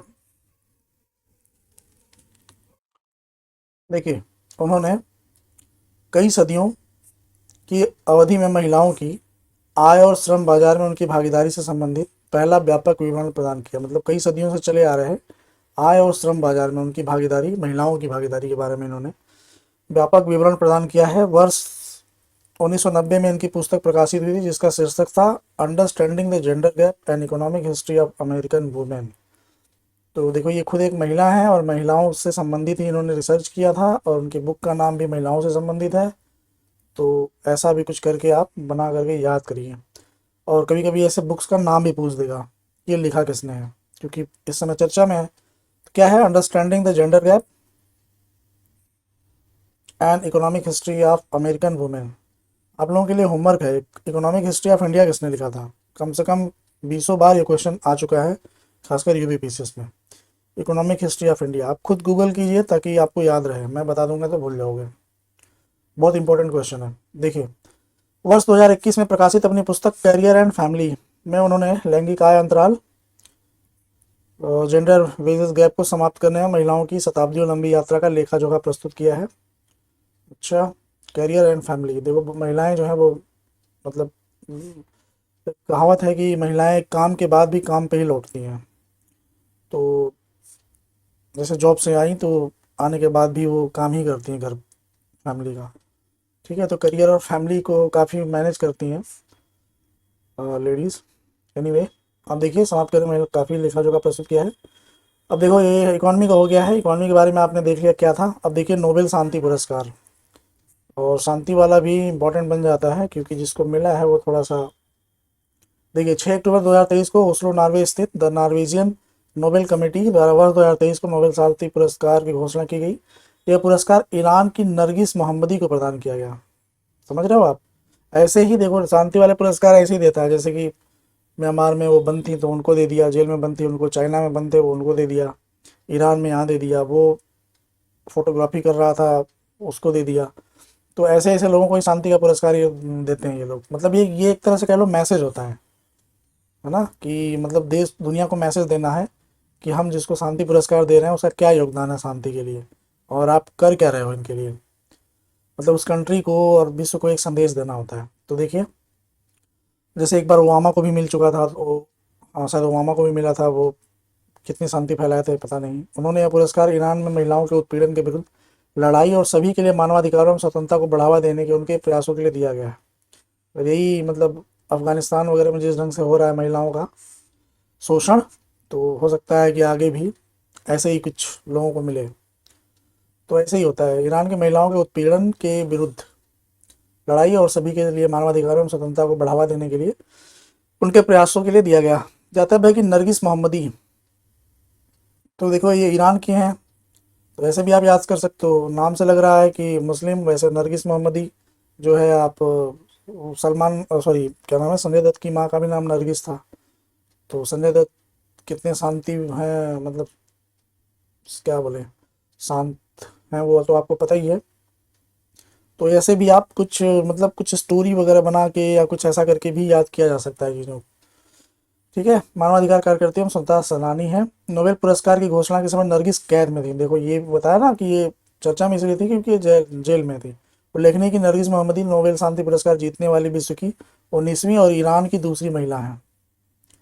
क्योंकि देखो ईरान, अब क्या ही बोले, हम भारत के हैं तो खुल करके तो चीज़ों को नहीं बोल सकते, लेकिन कुछ तो चलो। उनके इनके पूर्व वर्ष 2003 में ईरान की शिरीन एबादी नोबेल शांति पुरस्कार जीतने वाली प्रथम ईरानी महिला थी। कब? 2003 में। शिरीन एबादी को मिल चुका है और ये ईरान की दूसरी महिला थी। तो ये फैक्ट आपको याद रखना चाहिए। साहित्य के क्षेत्र का नोबेल पुरस्कार 2023, तो साहित्य वाला भी आप बनता है, क्योंकि इसमें बुक्स वगैरह का नाम और राइटर वगैरह का नाम। देखो इसके मतलब इस टाइप के जो क्वेश्चन है ना वो कई एंगल से पूछे जाते हैं। जैसे कि बुक्स का नाम दे दिया, राइटर का नाम पूछ दिया, नोबेल के नाम पे पूछ दिया, या फिर मैच करने के लिए दे दिया। तो ये जो है तीनों ये इंपॉर्टेंट बन जाते हैं। साहित्य के नोबेल, देखो एक मिनट, 5 अक्टूबर 2023 को स्टॉकहोम स्थित द स्वीडिश एकेडमी द्वारा वर्ष 2023 हेतु साहित्य के नोबेल पुरस्कार की घोषणा की गई। अब देखो ये देखा आपने ना, शांति वाला कहाँ दिया गया था? एक मिनट, नोबेल शांति पुरस्कार ये कहाँ दिया गया था? नॉर्वे। नॉर्वे से द नॉर्वेजियन नोबेल कमेटी द्वारा दिया जाता है, ठीक है, शांति वाला। और बाकी जो है वो कहाँ दिए जाते हैं? स्टॉकहोम में द स्वीडिश एकेडमी द्वारा वर्ष 2023 हेतु साहित्य के नोबेल पुरस्कार की घोषणा की गई। वर्ष 2023 हेतु साहित्य का नोबेल पुरस्कार नॉर्वेजियन लेखक, नॉर्वे स्वीडन ये जो है पास में ही है ना, तो आपको इस हिसाब से भी याद रखना चाहिए। नॉर्वेजियन लेखक जान ओलाव फांसे, फांसे फांसे नॉर्वे के हैं, पर जान ओलावे फांसे को प्रदान किया गया और उन्हें यह पुरस्कार उनके अभिनव नाटकों एवं गद्य प्रोज के लिए दिया गया, और जो अनकही भावनाओं को आवाज देते हैं, अनकही भावनाओं को आवाज देते हैं, मतलब अनकही, अनकही एक शायद मूवी भी है बॉलीवुड की। ठीक, तो जान ओलाव फांसे, फांसी लगा दिए भाई। आगे देखिए, नॉर्वेजियन नाइनो नाइनोस नाइनोर्स्क, नाम देखिए कुछ। नॉर्वेजियन भाषा का एक साहित्यिक रूप में लिखी गई, नाइनोर्स्क में लिखी गई विभिन्न शैलियों में विस्तृत उनकी विशाल कृतियों में नाटक, उपन्यास, कविता संग्रह और अनुवाद इत्यादि शामिल हैं। वर्ष 1983 में उनका प्रथम उपन्यास राउडस राउट्स रोड्स स्वार्ट अर्थात रेड ब्लैक प्रकाशित हुआ था। राउट स्वार्ट्स भी याद रखिए और रेड एंड ब्लैक भी याद रखिए, कुछ भी पूछ सकता है आपको फंसाने के लिए। जान फांसे जिस शैली में अपने उपन्यास लिखे उन्हें फांसे मिनिमलिज्म मिनिमलिज्म के नाम से जाना जाता है। ये सब तो नहीं पूछना चाहिए। रसायन विज्ञान का नोबेल देखिए, फिजिक्स केमिस्ट्री वाला बहुत कम पूछता है, वैसे फिर भी पढ़ते हैं। 4 अक्टूबर 2023 को स्टॉकहोम स्थित royal Swedish academy of sciences द्वारा वर्ष 2023 हेतु रसायन विज्ञान के क्षेत्र में के नोबेल पुरस्कार की घोषणा की गई। इस पुरस्कार संयुक्त रूप से 3 वैज्ञानिकों को दिया गया।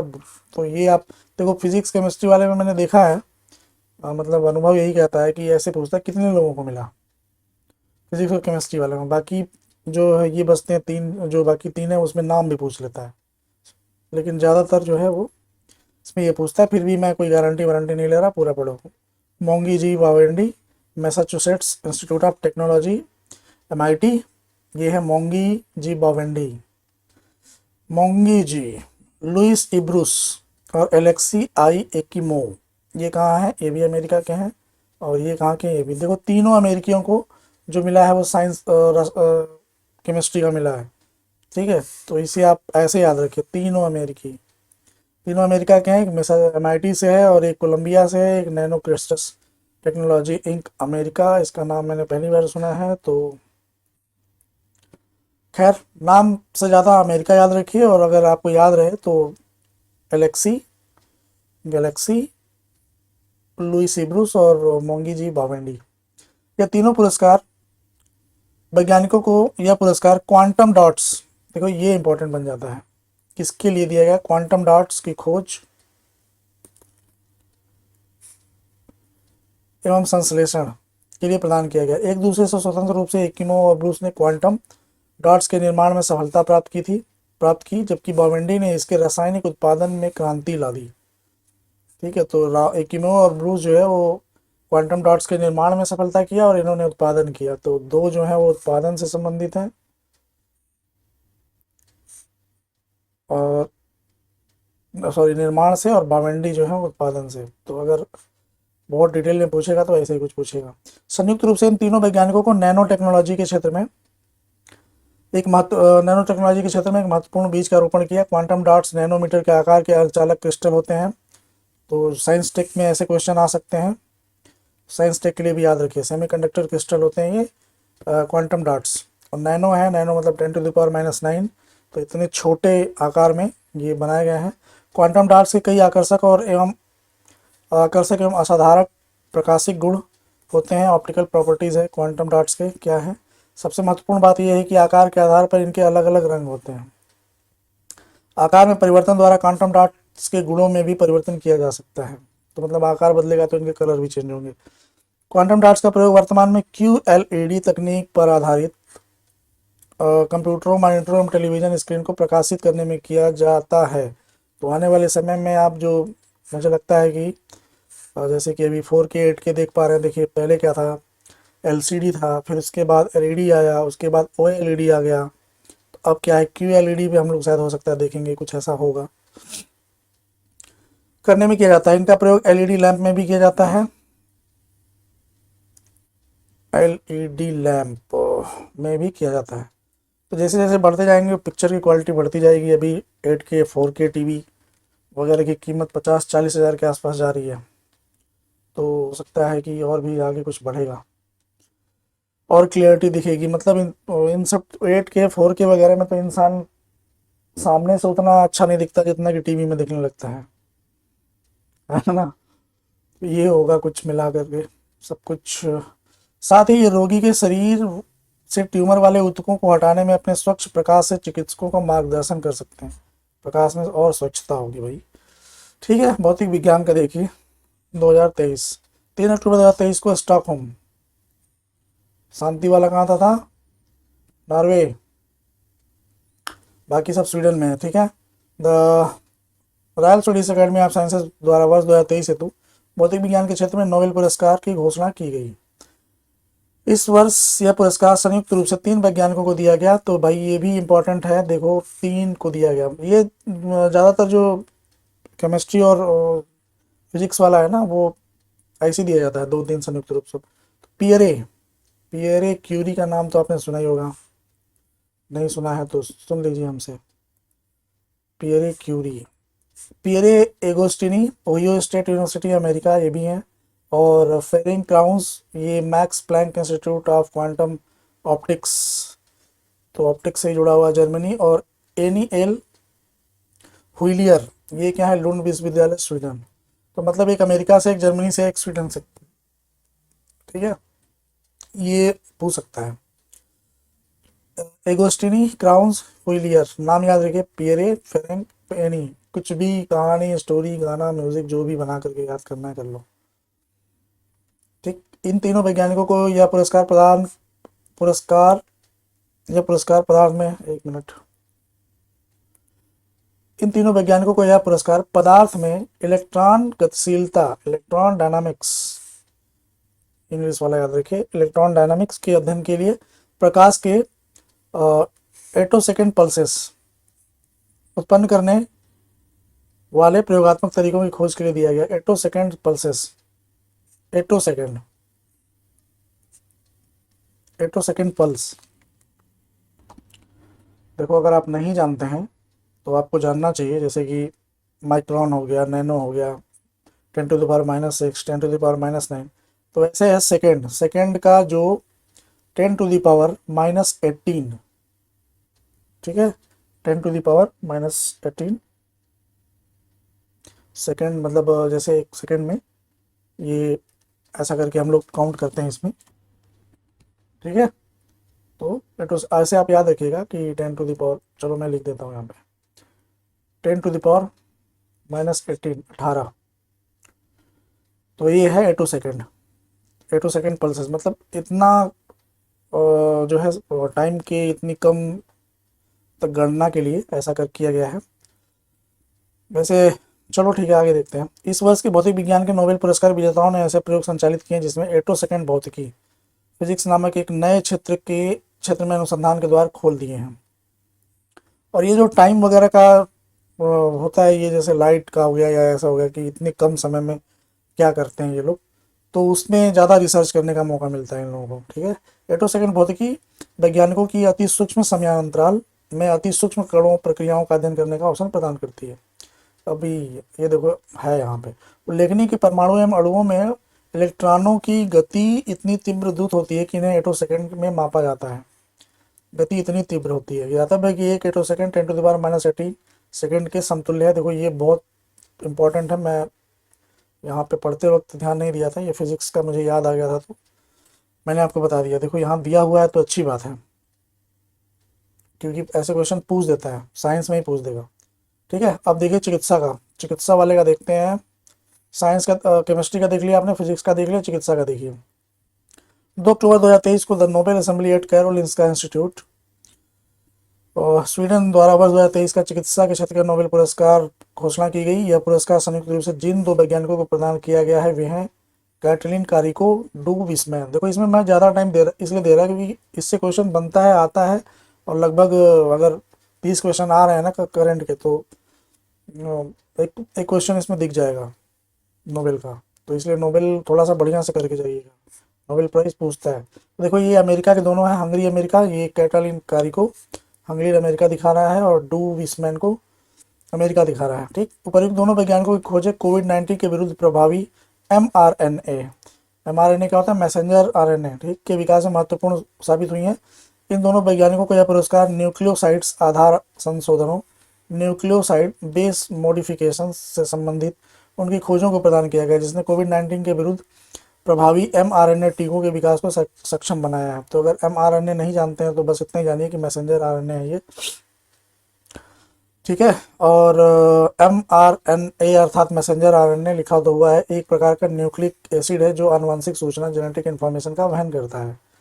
अन्य टीकों की तरह mRNA टीके भी एंटीबॉडी का उत्पादन करने के लिए प्रतिरक्षा प्रणाली को सक्रिय करने का प्रयास करते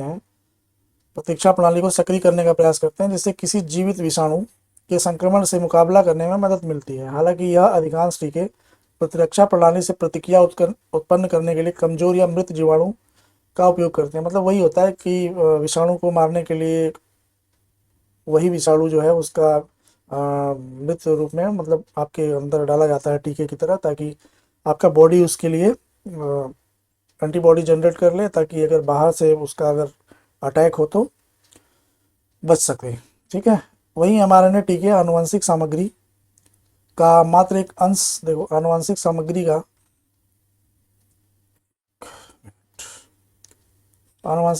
का मात्र एक अंश ही प्रयोग करते हैं, जो वस्तुतः एक विषाणु प्रोटीन, वायरल प्रोटीन होता है। ठीक है, तो वही मतलब जो मैं बता रहा हूँ कि जो वायरस है उसी का कुछ जेनेटिक मटेरियल यूज़ करके और वो आपके अंदर डाला जाता है और एंटीबॉडी बना ली जाती है, और फिर जो अगर अटैक होता है वायरस का तो उससे आप बच सकें। स्पष्ट है कि mRNA टीके व्यक्तियों को विषाणु के संपर्क में नहीं लाते हैं। mRNA टीके व्यक्तियों को विषाणु के संपर्क में नहीं लाते हैं। ठीक, तो इतना हो गया नोबेल। नोबेल बहुत इंपॉर्टेंट है तो आपको पढ़ना चाहिए। ठीक है, आगे देखते हैं वैश्विक नवाचार सूचकांक। देखिए इससे क्वेश्चन आता है, और सूचकांक से तो आप याद रखिए।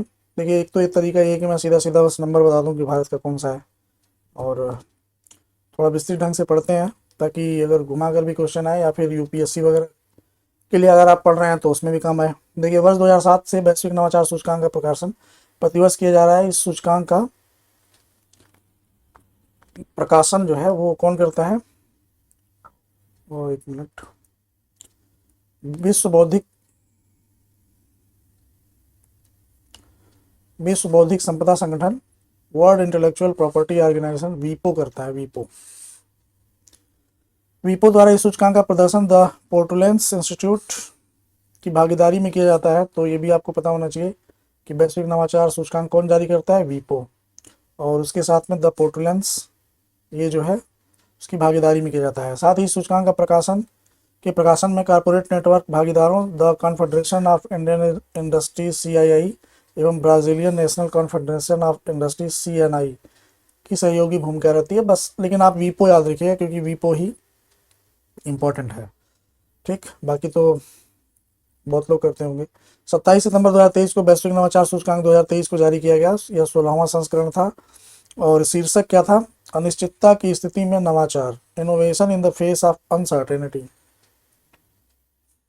तो अनसर्टेनिटी इसलिए है कि युद्ध काफ़ी चल रहा है, अर्थव्यवस्था में काफ़ी उथल पुथल है, फिर भी नवाचार की स्थिति ये बनी हुई है। तो ये है। ठीक, तो ये आप टॉपिक भी याद ही रखिएगा शीर्षक का, अनिश्चितता की स्थिति में नवाचार।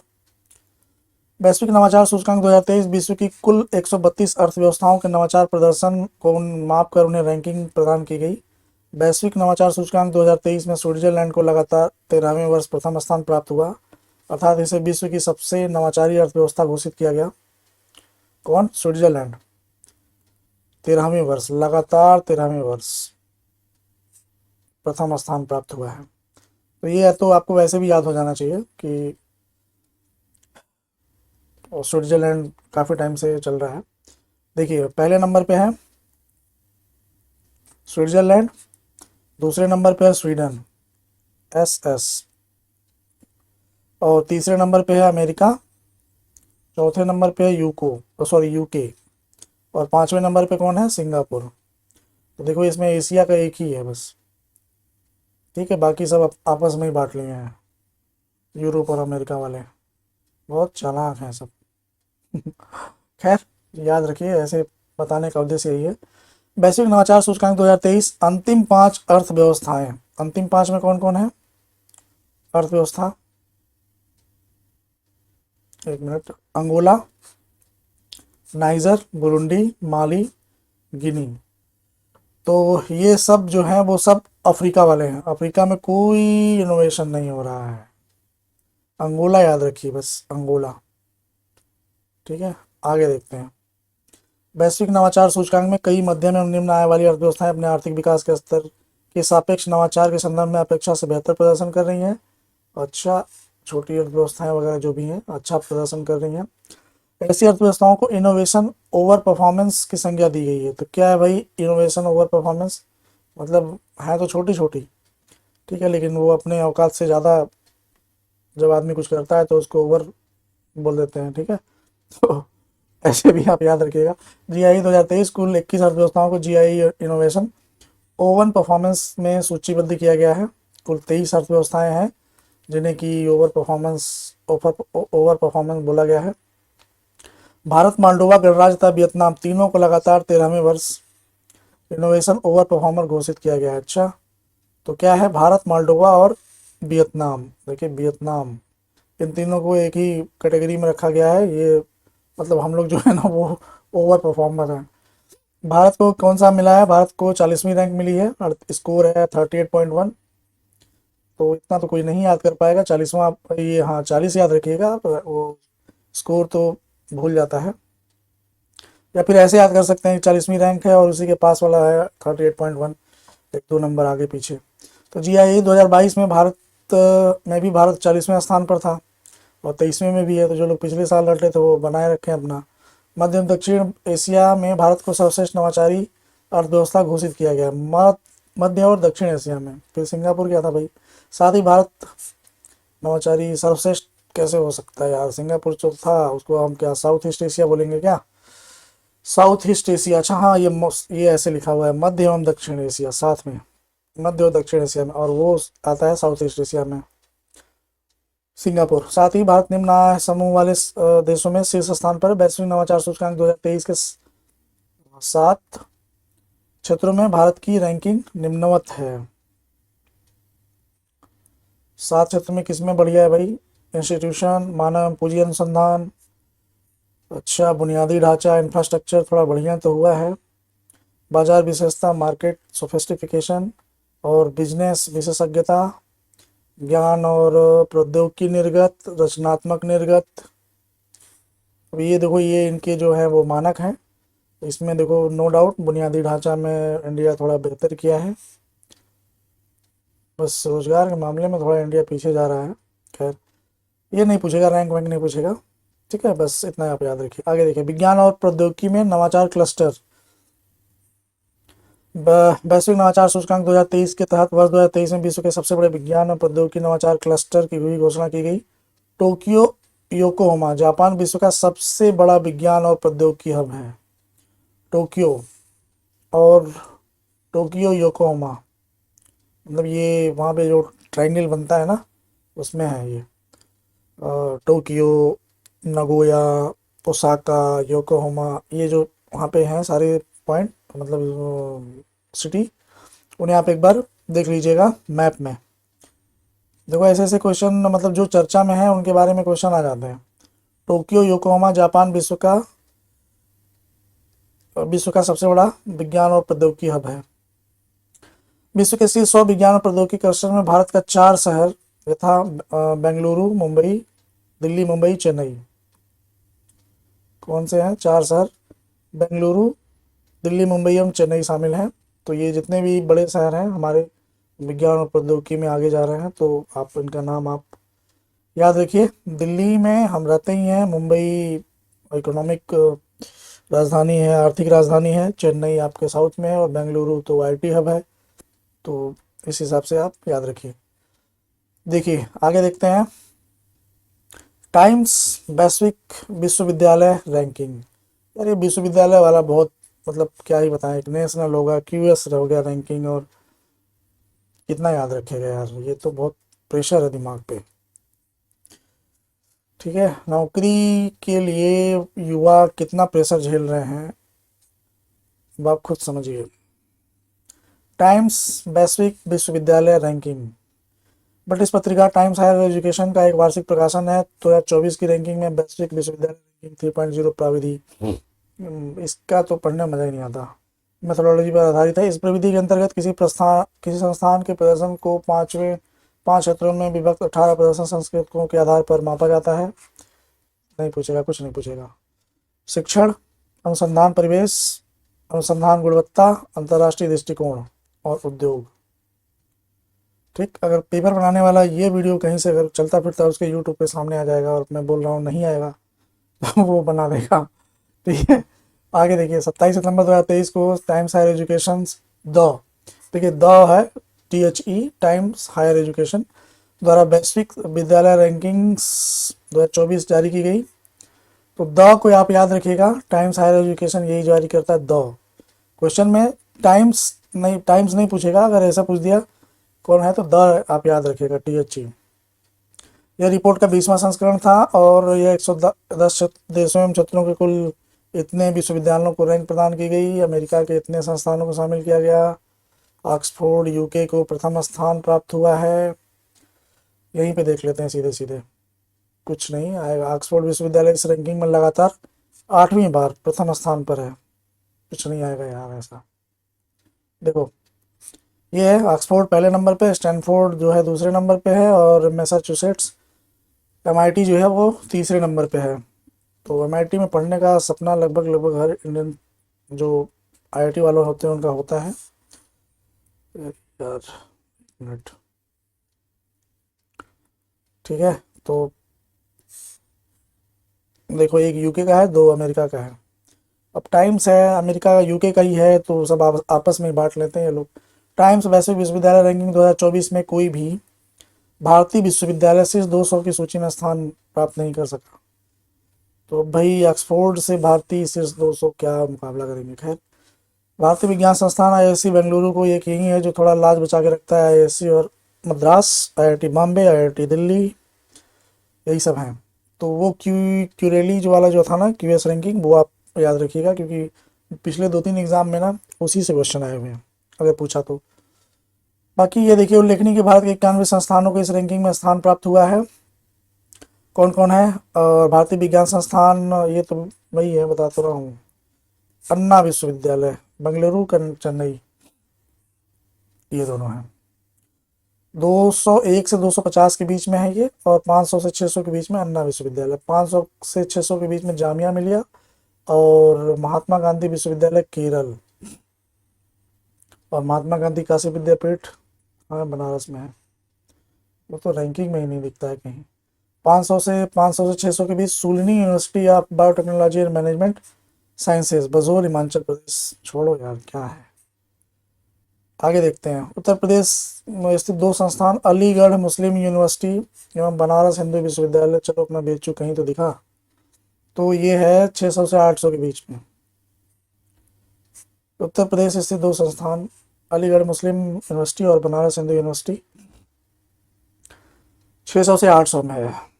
भाई बढ़िया करना पड़ेगा कुछ।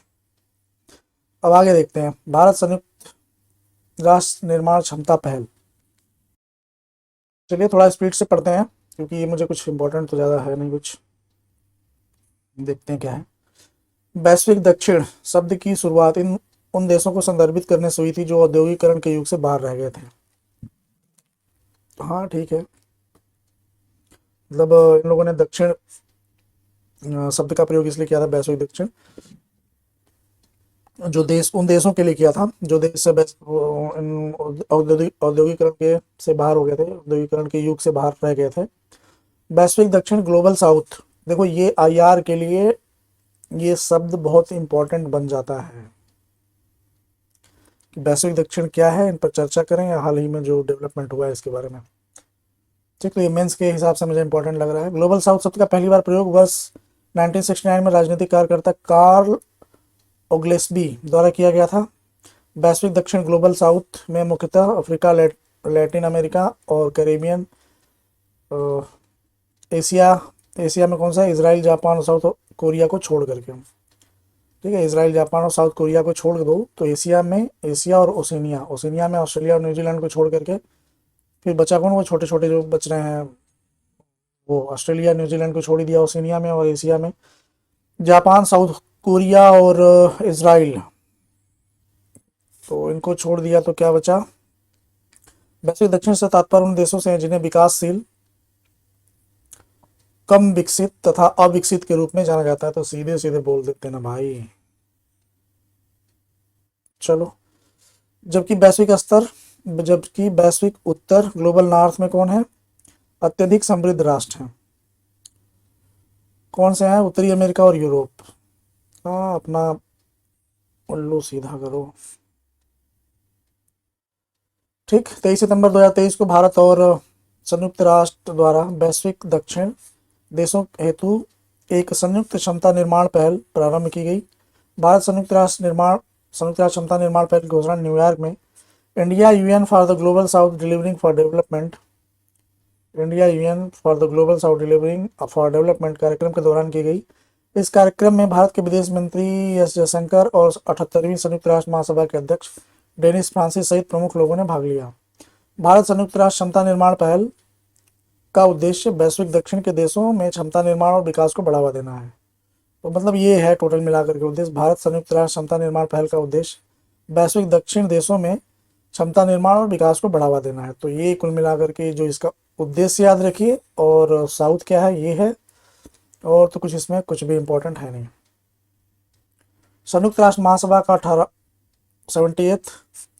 78वां सत्र, संयुक्त राष्ट्र के 6 प्रमुख अंगों में महासभा एवं, ये तो आपको पता होना चाहिए, नहीं पढ़ा है तो आप भाई देखो लूसेंट वगैरह भी बड़े बड़े एग्जाम में भी जो छोटी छोटी जानकारियां हैं ना वो सनोरीटा की तरफ इम्पोर्टेंट बन जाती हैं। ठीक है तो पढ़ लेना, पढ़ना चाहिए कि यूएन क्या है, कहाँ पे उसका मुख्यालय है, कितने अंग हैं, ये इन्हीं चीज़, ये बेसिक्स हैं। अगर आपने एनसीईआरटी में पढ़ा है तो बढ़िया है, नहीं पढ़ा है तो पढ़ लीजिए। और एनसीईआरटी अगर नहीं पढ़ा है तो एक बार लूसेंट तो पढ़ना ही चाहिए मेरे हिसाब से हर स्टूडेंट को, चाहे वो यूपीएससी की तैयारी कर रहा हो नहीं कर रहा हो। अगर पहले दूसरी बार में सिलेक्शन हो गया तब तो ठीक है, अगर नहीं हुआ, टाइम है तो पढ़ लेना। संयुक्त राष्ट्र के 6 प्रमुख अंगों में महासभा का एक प्रमुख विचार विमर्श, नीति निर्धारण और प्रतिनिधि अंग है। संयुक्त राष्ट्र के सभी सदस्य देशों का महासभा में प्रतिनिधित्व होता है, जिससे यह सार्वभौमिक प्रतिनिधित्व वाला एकमात्र संयुक्त राष्ट्र निकाय बन जाता है। प्रत्येक वर्ष सितंबर माह में संयुक्त राष्ट्र के सभी पूर्ण सदस्यों की भागीदारी वाले वार्षिक महासभा सत्र और सामान्य बहस का आयोजन न्यूयॉर्क के जनरल असेंबली हॉल में किया जाता है। ठीक है, आगे देखते हैं। इस बैठक में विभिन्न राष्ट्रों के राष्ट्राध्यक्ष भाग लेते हैं तथा सभा को संबोधित करते हैं। अच्छा, 5 सितंबर 2023 को संयुक्त राष्ट्र महासभा अठहत्तरवें सत्र का प्रारंभ हुआ और 18 सितंबर 2023 को एसडीजी शिखर सम्मेलन का आयोजन किया गया। एसडीजी याद कर लेना भाई, जो लोग जा रहे हैं प्रीलिम्स देने के लिए, जो पॉइंट मैं बोल रहा हूँ ना, कहीं कहीं लिखते जाओ। अगर नहीं है तो एसडीजी याद कर लो, कुछ कहानी वहानी बना करके, जैसे भी। ठीक है, जितने भी गोल हैं। ठीक। जबकि 20 सितंबर 2023 को क्लाइमेट एम्बिशन समिट आयोजित हुआ। 20 सितंबर 2023 को क्लाइमेट एम्बिशन समिट आयोजित हुआ। तो ये इम्पोर्टेंट है। आगे देखते हैं। इतना क्या है कि मध्य यूएनजीए के 78वें सत्र के उच्च स्तरीय खंड का आयोजन किया गया। संयुक्त राष्ट्र महासभा के 78वें सत्र का मुख्य विषय नहीं पूछेगा, फिर भी आप, विश्वास का पुनर्निर्माण और वैश्विक एकजुटता को फिर से जागृत करना, सभी के लिए शांति, समृद्धि, प्रगति और स्थिरता की दिशा में 2030 एजेंडा और इसके सतत विकास लक्ष्यों पर तेजी लाना। यार हिंदी में तो थोड़ा सा अजीब होता है, फिर भी आप देखिए। Rebuilding trust and reigniting global solidarity, accelerating action on the 2030 agenda and its sustainable development goal towards peace, prosperity, progress and sustainability for all। तो इसको पढ़ने से ऐसे तो ज़्यादा अच्छा समझ में आया। चलो ठीक है। 1 जून 2023 को Dennis Francis Trinidad and Tobago संयुक्त राष्ट्र महासभा के 78वें सत्र के अध्यक्ष हेतु निर्वाचित किए गए हैं। तो आपको ये एक बार दिमाग में रखना चाहिए कि डेनिस फ्रांसिस त्रिनाद और टोबैको के अध्यक्ष के हैं, जो अध्यक्ष बने हैं। भारतीय विदेश मंत्री एस जयशंकर 20 से 30 सितंबर 2023 के मध्य अमेरिकी यात्रा पर रहे थे और उन्होंने क्या किया, संयुक्त राष्ट्र महासभा यूएनजी के 78वें सत्र को भारतीय प्रतिनिधि मंडल का नेतृत्व किया। ध्यातव्य है कि संयुक्त राष्ट्र महासभा के 77वें सत्र की अध्यक्षता कसाबा कोरोसी हंगरी द्वारा की गई। तो देश के रूप में क्या है, संयुक्त राष्ट्र महासभा के 77वें सत्र की अध्यक्षता कसाबा कोरोसी हंगरी द्वारा की गई थी। और ये क्या था, 78वें सत्र का था। तो 78वें सत्र का क्या था, डेनिस फ्रांसिस, जो कि त्रिनाद और टोबैको में, सॉरी, त्रिनाद और टोबैको के हैं। ये 1 जून 2023 का न्यूज़ है, वैसे भी नहीं पूछेगा। देखो ये काफ़ी इम्पोर्टेंट है, काफ़ी इम्पोर्टेंट बन जाता है। ये मैं आपको बार बार कह रहा हूँ कि ऐसे क्वेश्चन आते हैं। भारत 2 नए विश्व धरोहर स्थल, कौन कौन से हैं विश्व धरोहर स्थल, जो कि विश्व की धरोहर हैं। समझ रहे हो ना, मैं तो भारत के, पर विश्व के धरोहर हैं, तो इसलिए इम्पोर्टेंट है। और ऐसे क्वेश्चन आते हैं, मैं मेरी तरफ से इसे आप वेरी वेरी वेरी वेरी जितने इंपॉर्टेंट है कर लो। देखो, पृथ्वी पर ऐसे स्थल जो मानवता के उत्कृष्ट सार्वभौमिक मूल्य के हैं, विश्व धरोहर वर्ल्ड हेरिटेज की संज्ञा से विभूषित किए जाते हैं। ऐसे स्थलों को भावी पीढ़ियों हेतु संरक्षित करने के लिए यूनेस्को की विश्व धरोहर सूची वर्ल्ड हेरिटेज लिस्ट में शामिल किया जाता है। संयुक्त राष्ट्र शैक्षिक, वैज्ञानिक एवं सांस्कृतिक संगठन UNESCO, United Nation Educational, Scientific and Cultural Organization का लक्ष्य विश्व भर में स्थित सांस्कृतिक एवं प्राकृतिक धरोहरों की पहचान, सुरक्षा एवं संरक्षण को प्रोत्साहित करना है। विश्व धरोहर स्थलों को यूनेस्को द्वारा प्रशासित एक अंतर्राष्ट्रीय अभिसमय इंटरनेशनल कन्वेंशन द्वारा विधिक संरक्षण प्राप्त होता है। तो ठीक है, विश्व धरोहर अभिसमय वर्ल्ड हेरिटेज कन्वेंशन को औपचारिक रूप से वैश्विक सांस्कृतिक एवं प्राकृतिक धरोहरों के संरक्षण से संबंधित अभिसमय के नाम से जाना जाता है। क्या, convention concerning the protection of world culture and national heritage, इस नाम से जाना जाता है। तो आगे देखिए क्या है जाना। इस अभिसमय को यूनेस्को के आम सम्मेलन द्वारा 16 नवंबर 1972 को अंगीकृत किया गया था। यह अभिसमय 20 पक्षकारों अनुसमर्थन के किए जाने के पश्चात वर्ष 1975 में लागू हुआ। वर्तमान में विश्व धरोहर अभिसमय के पक्षकार देशों की कुल संख्या 195 है। भारत भी धरोहर अभिसमय का एक पक्षकार है। यूनेस्को की विश्व धरोहर समिति की 45वीं वार्षिक आम बैठक का आयोजन 10 से 25 सितंबर 2023 के मध्य रियाद, सऊदी अरब में संपन्न हुआ, इसलिए यह इंपॉर्टेंट बन जाता है। कहाँ पे हुआ है, रियाद, सऊदी अरब में। इस बैठक के दौरान इस समिति द्वारा विश्व भर के कुल 42 नए स्थलों को यूनेस्को की विश्व धरोहर सूची में शामिल किया गया। इस 42 स्थलों में 33 सांस्कृतिक और 9 प्राकृतिक हैं। आगे देखिए, ये इंपॉर्टेंट नहीं, इतना नहीं पूछेगा कहाँ कहाँ के कितने हैं। या कितने कितने शामिल किए गए। इन नए स्थलों को शामिल किए जाने के बाद विश्व के 168 देशों के विश्व धरोहर स्थलों की कुल संख्या बढ़कर 1119 हो गई है। इन 1119 स्थलों में 933 स्थल सांस्कृतिक स्थल, 227 प्राकृतिक स्थल तथा 33 मिश्रित स्थल है। इस विश्व धरोहर समिति की 45वीं बैठक के दौरान भारत के 2 नए स्थलों को विश्व धरोहर स्थल का दर्जा दिया गया है। 2 नए भारतीय विश्व धरोहर स्थल हैं शांति निकेतन और होयसल के पवित्र मंदिर समूह। देखो ये वैसे न्यूज़ तो पुरानी है, लेकिन ये आपको याद होना चाहिए, पता भी होना चाहिए इसके बारे में। ठीक है, तो जो इतनी हम कहानी पढ़ रहे थे ना, वो कहानी यहाँ पे मोरल ऑफ द स्टोरी ये था कि ये दो को याद रखिए आप। शांति निकेतन भारत का देखो 41वां और होयसल के पवित्र मंदिर को 42वां विश्व धरोहर स्थल घोषित किया गया है। और कुल भारत के कुल 42 विश्व धरोहर स्थलों में 34 स्थल सांस्कृतिक, 7 स्थल प्राकृतिक और 1 स्थल मिश्रित श्रेणी में है। तो देखो ये वेरी वेरी इंपॉर्टेंट है। 1-2 बार ये क्वेश्चन में ऐसे आ चुका है कि भारत में जितने भी मतलब हैं यूनेस्को साइट्स, उसमें कितने सांस्कृतिक हैं, कितने प्राकृतिक हैं और कितने मिश्रित हैं। तो मतलब ज़्यादातर ये सांस्कृतिक वाले पूछ लेता है या प्राकृतिक वाले पूछ लेता है। तो ये टोटल याद रखना 42 हैं, 34 जो है वो सांस्कृतिक हैं, 7 जो है प्राकृतिक हैं और 1 स्थल जो है मिश्रित है। 34 और 7 41 और 1 42 ऐसे हो गया। ये बहुत इंपॉर्टेंट है, मैं आपको बता रहा हूँ, वेरी वेरी इंपॉर्टेंट है, याद रखना 34 7 और 1।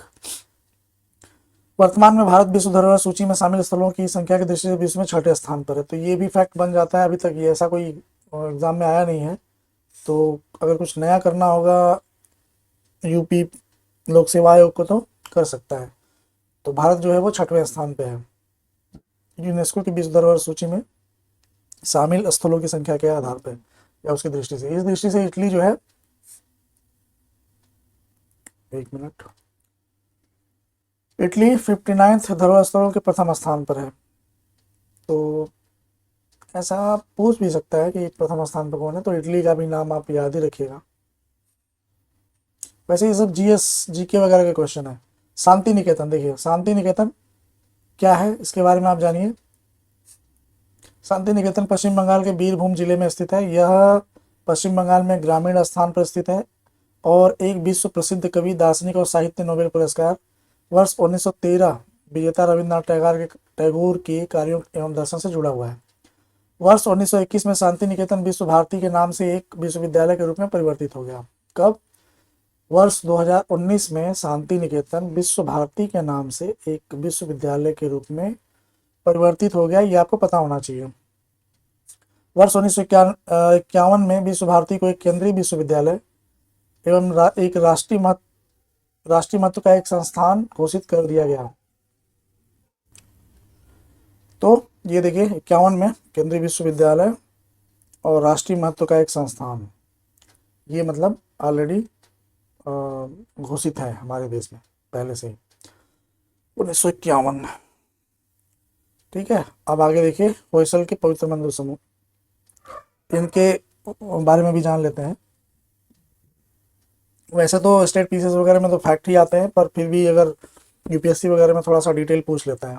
ठीक, तो देखिए यहाँ पे एक शब्द इस्तेमाल किया गया है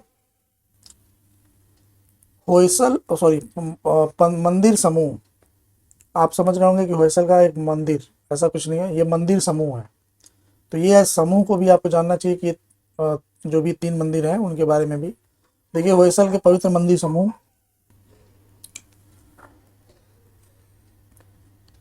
एक क्रमिक संपत्ति जिसे दक्षिण भारतीय राज्य कर्नाटक के निम्न 3 मंदिर शामिल हैं। तो इसमें क्या है, कर्नाटक के 3 मंदिर शामिल हैं होयसल के पवित्र मंदिर समूह में। ठीक, क्रमिक संपत्ति, सीरियल प्रॉपर्टी। आगे देखते हैं क्या है इसमें, कौन कौन से शामिल है। वेरी वेरी वेरी इंपॉर्टेंट है ये, समझ रहे हैं ना।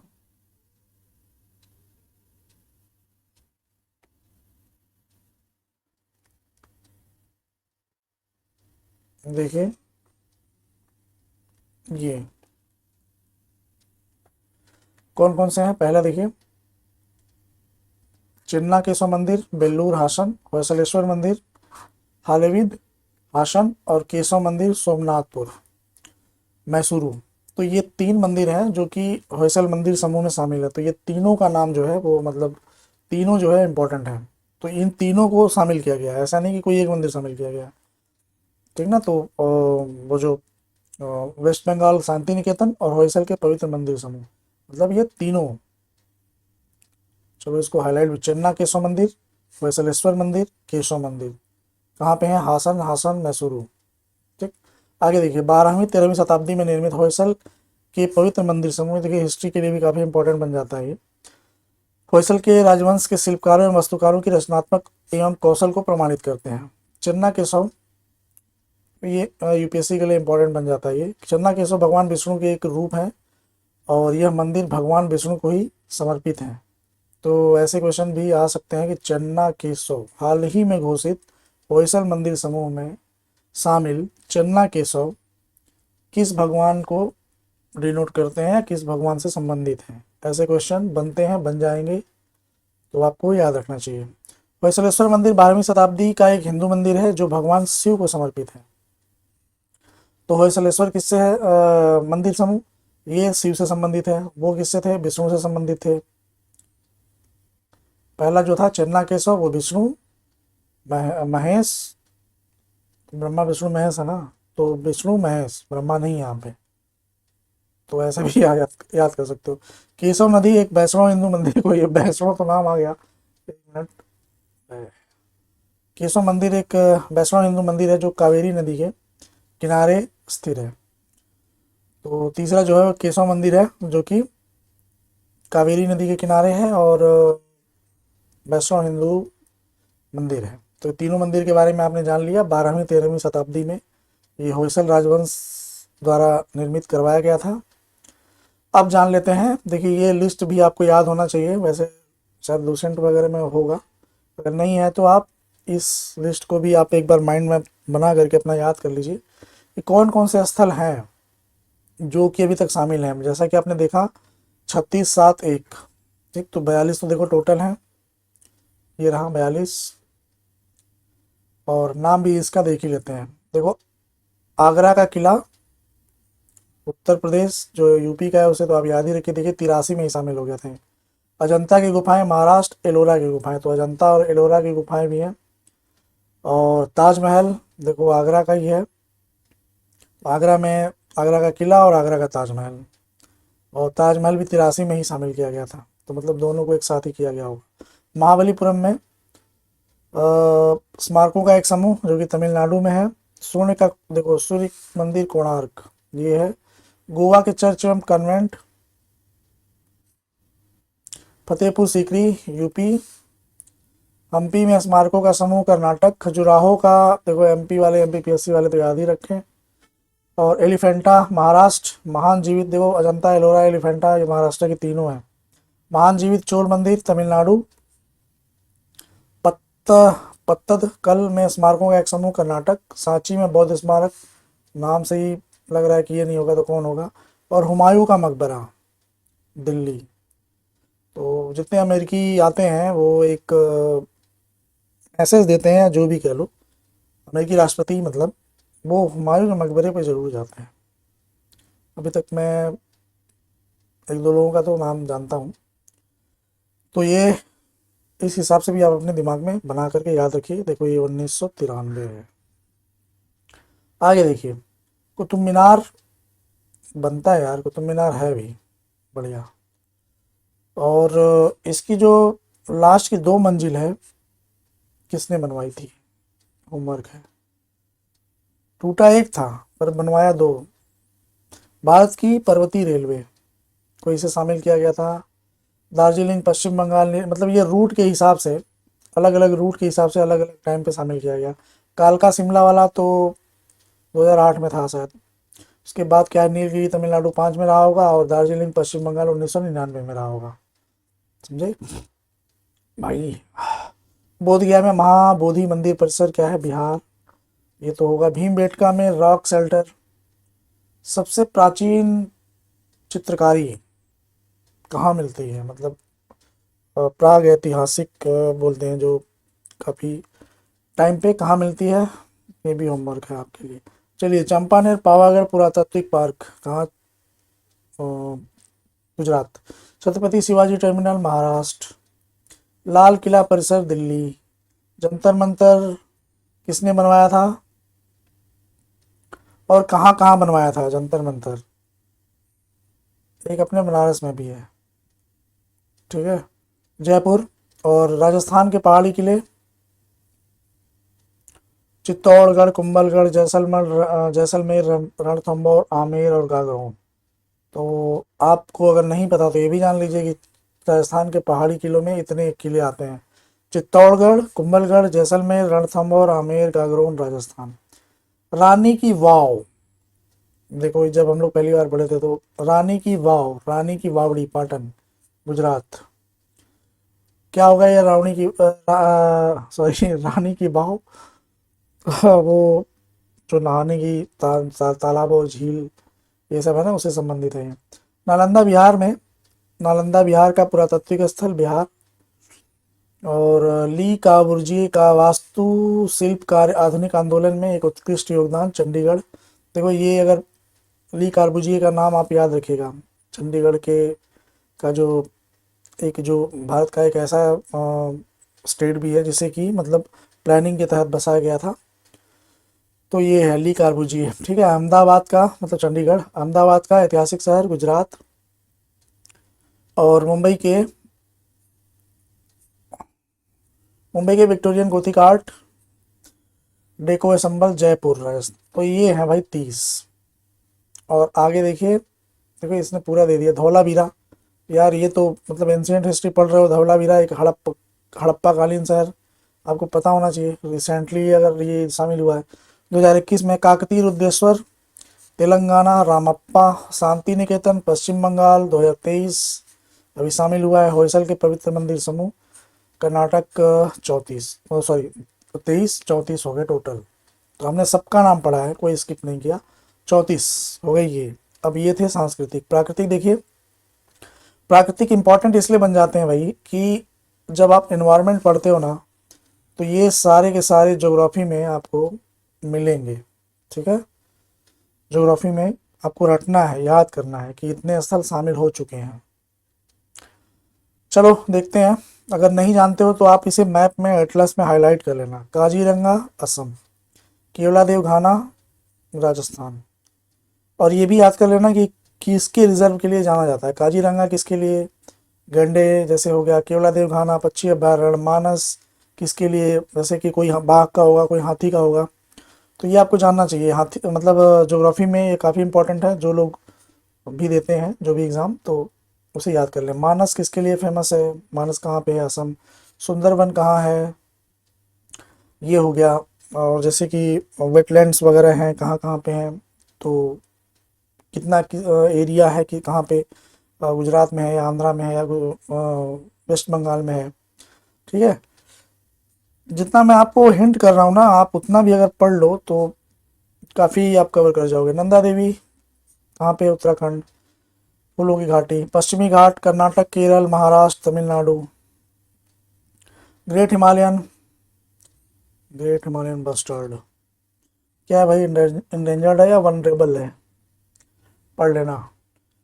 तो ये कहाँ पे है, Himachal Pradesh. Great Himalayan national park संरक्षण, हिमाचल प्रदेश। ये हो गया आपका 7। और ये है 42 का, क्या है, कंचनजंगा राष्ट्रीय उद्यान, ये है मिश्रित, ठीक। तो इतने स्थल थे। आगे देखते हैं I2U2। इसका ना एक शायद मुझे लगता है कि किसी एग्जाम में फुल फॉर्म पूछ दिया था, तो ये आपको जानना चाहिए। I2U2 क्या है और IR के लिए काफ़ी इंपॉर्टेंट है। देखिए I2U2 समूह में 4 देश शामिल हैं, सॉरी 4 देश शामिल हैं। I2U2 का पूरा नाम जान लीजिए। इंडिया, इजराइल,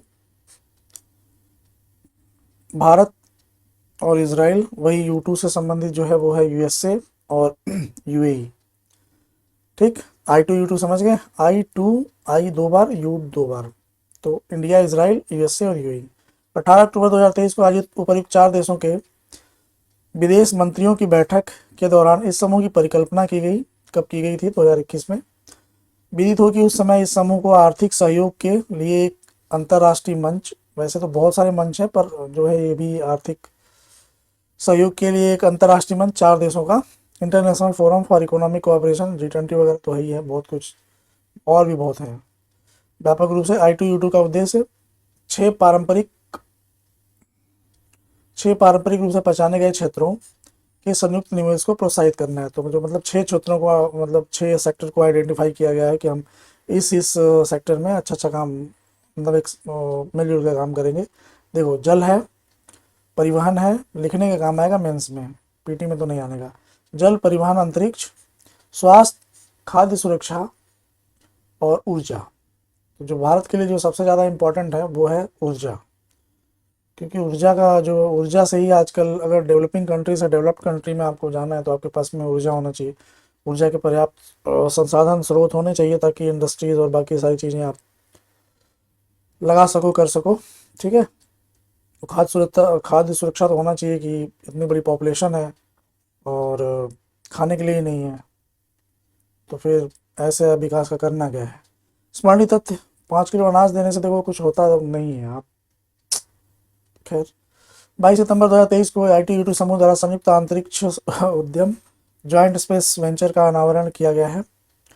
और I2U2 समूह के देशों द्वारा न्यूयॉर्क के में संयुक्त राष्ट्र महासभा के 18वें सत्र की घोषणा की गई।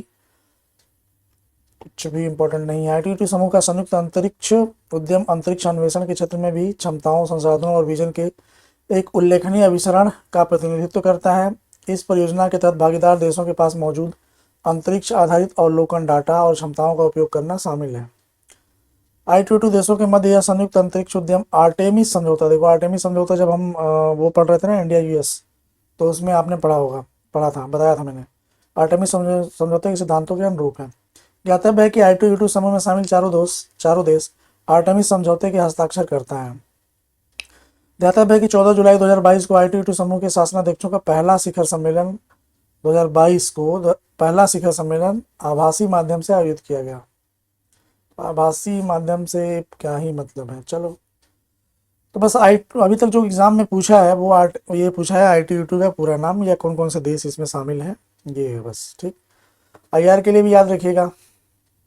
आगे देखिए, भारत कनाडा विवाद। देखो ये विवाद IR के लिए तो इम्पोर्टेंट बन जाता है, पर ऐसा कुछ है नहीं। भारत कोई एक आतंकवादी कह लो, या मेरा ये कहना जो भी सही नहीं है, जो भी सही है गलत है। तो वहाँ पे कनाडा में मारा गया और वहाँ पे कनाडा ने आरोप लगाया कि भाई इसमें भारत का हाथ था। तो भारत ने बोला ऐसा कुछ भी नहीं है, क्योंकि कोई साक्ष्य था ही नहीं। तो बिना वजह जो है वो भारत पे आरोप लगाया गया था। अमेरिका इनडायरेक्टली पीछे से सपोर्ट कर रहा था, क्योंकि कोई वो संगठन है जो अमेरिका ही लीड करता है, उसी ने उसकी खबर दी थी बहुत पहले। चलो देखते हैं, आगे पढ़ लेते हैं। 8 जून 2023 को ओंटारियो कनाडा के ब्रैम्पटन में खालिस्तान समर्थकों द्वारा एक रैली निकाली गई, जो पूर्व प्रधानमंत्री इंदिरा गांधी की उनके अंगरक्षकों द्वारा नृशंस हत्या की झांकी पर आधारित थी। समझ लो, ये एक मैसेज है। यह झांकी कनाडा के सिख अलगाववादी समूहों द्वारा अपनी वार्षिक परेड के तहत निकाली गई थी, जिसके माध्यम से वे वर्ष 1984 के ऑपरेशन ब्लू स्टार के विरुद्ध अपना विरोध प्रदर्शित करते थे, के विरुद्ध अपना विरोध प्रदर्शन करते थे। भारतीय विदेश मंत्री S जयशंकर द्वारा कनाडा में इस प्रकार की घटना पर आपत्ति जताते हुए इसे भारत कनाडा संबंधों के लिए अनुकूल नहीं बताया था। 18 जून 2023 को हरदीप सिंह निज्जर, भारतीय मूल का कनाडाई सिख जिसे भारत द्वारा आतंकी घोषित किया गया था, मैं इसी की बात कर रहा था। तो यहाँ लिखा हुआ है आतंकी, तो सही है, कि एक गुरुद्वारा कनाडा के पास गोली मारकर हत्या कर दी गई। ठीक है, एक हरदीप सिंह निज्जर जो है, इसकी हत्या कर दी गई गोली मार करके, जो कि खालिस्तान से संबंध रखता था। 18 सितंबर 2023 को कनाडा के प्रधानमंत्री जस्टिन ट्रूडो द्वारा कनाडा की संसद के निम्न सदन हाउस ऑफ कॉमन्स को संबोधित करने के दौरान सिख नेता हरदीप सिंह निज्जर की हत्या में भारत सरकार की संलिप्तता का आरोप लगाया था। ज्ञातव्य है कि फाइव आइज, देखो यही है फाइव आइज, फाइव आइज द्वारा साझा की गई खुफिया जानकारी के आधार पर ही कनाडा द्वारा हरदीप सिंह निज्जर की हत्या में भारत की संलिप्तता का दावा किया गया। तो वो जो एजेंसी है, ये फाइव आइज, इसका नाम भी आप याद रखिएगा। ये इसमें अमेरिका जो है वो बढ़ चढ़ कर भाग लेता है। कनाडा द्वारा भारतीय उच्चायोग के वरिष्ठ राजनयिक को देश से निष्कासित कर दिया गया। देख रहे हो क्या कर रहा है। भारत ने हरदीप सिंह निज्जर की हत्या संबंधी मामले में अपनी किसी भी प्रकार की संलग्नता से इनकार कर दिया तथा प्रतिक्रिया स्वरूप कनाडा के एक वरिष्ठ राजनयिक को भारत से निष्कासित कर दिया। जब उसने हटाया तो हमने भी हटा दिया। साथ ही भारत ने कनाडा पर भारत में खालिस्तानी अलगाववादी हिंसा के लिए जिम्मेदार कई आतंकियों को सुरक्षित आश्रय सेफ हेवन उपलब्ध कराने का आरोप लगाया गया। मतलब ऐसा बताया गया कि भारत में के जो अलगाववादी हैं, कनाडा उसे संरक्षण दे रहा है। ठीक है। हाल ही में कनाडा द्वारा भारत के साथ प्रस्तावित व्यापार संधि पर वार्ता स्थगित कर दी गई। तो व्यापार संधि वार्ता स्थगित कर गई। ये आईआर वगैरह के लिए इंपॉर्टेंट बन जाता है, आपको ये पता होना चाहिए। अब देखो ये जो है आगे देखिए। अच्छा, five eyes intelligence, five eyes intelligence, पांच आंखें, ऐसा मतलब जैसे रॉ वगैरह है हमारे यहाँ, तो मतलब एक ऐसी इंटेलिजेंस एजेंसी है जिसकी पांच आंखें हैं। समझ रहे हो, मतलब याद कर लो इसको। फाइव आइज एक बहुपक्षीय खुफिया गठबंधन। इस संगठन के सदस्य देशों में देखो ऑस्ट्रेलिया, कनाडा, न्यूजीलैंड, यूके और अमेरिका, ये जितने वही है ना। ऑस्ट्रेलिया और न्यूजीलैंड ये एक तरह से दक्षिण का ब्रिटेन है, दक्षिण का इंग्लैंड। मतलब सांस्कृतिक रूप से भी कह लो, और ये देखने में भी सेम है। इनके कल्चर भी लगभग सेम है, रिचुअल्स भी लगभग सेम है, सब कुछ, लैंग्वेज भी लगभग सेम है। हालांकि माओरी वगैरह है वहाँ पे न्यूजीलैंड वगैरह में, लेकिन फिर भी मैं बता रहा हूँ कि ये लगभग लगभग सेम है।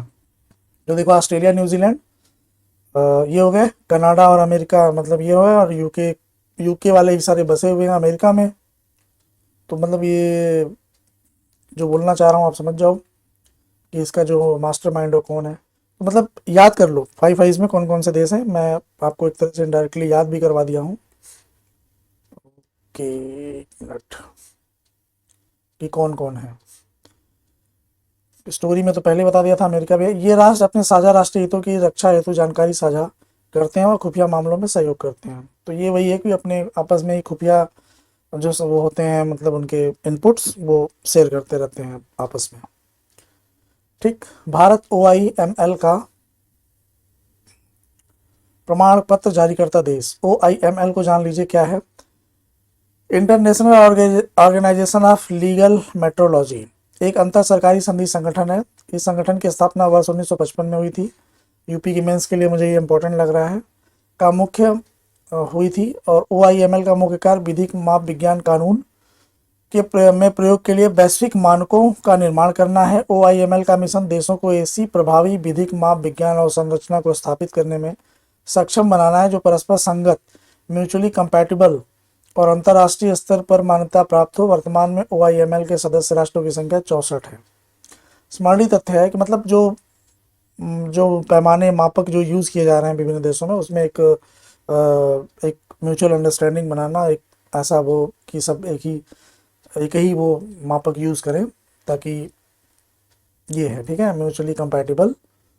आगे देखिए, 14 सितंबर 2023 को केंद्रीय उपभोक्ता मामले, खाद्य एवं सार्वजनिक वितरण मंत्रालय द्वारा जारी विज्ञप्ति के अनुसार भारत विश्व भर में बाट और मापन उपकरणों को बेचने के लिए अंतर्राष्ट्रीय स्तर पर स्वीकृत OIML प्रमाण पत्र जारी करने वाला प्राधिकरण बन गया है। मतलब जो विश्व में जो जैसे 1 kg हो गया, तो वो 1 kg जो भारत में है वही अमेरिका में होगा, वही 1 kg वो होगा। ऐसा नहीं कि वो अमेरिका में ले जाओगे तो 1 किलो 100 ग्राम बन जाएगा, 1 किलो 50 ग्राम, ऐसा नहीं है।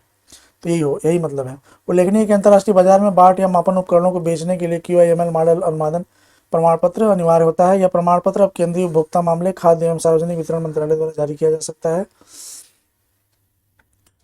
भारत विश्व का 13वां देश है जो अंतर्राष्ट्रीय स्तर पर स्वीकृति QIML प्रमाण पत्र जारी कर सकता है। भारत अब ऑस्ट्रेलिया, चीन, स्विट्जरलैंड, चेक गणराज्य, Germany, Denmark, France, UK, Japan, Netherland, Sweden और स्लोवाकिया जैसे देश मिनट ये आप इस विशेष समूह में शामिल हो गए हैं। ठीक है। उल्लेखनीय है कि भारत 1956 में QIML का सदस्य राष्ट्र बना हुआ था। बना था। ठीक, तो ये इसमें कुछ ज़्यादा इम्पोर्टेंट है नहीं मेरे हिसाब से। चलिए नेक्स्ट देखते हैं।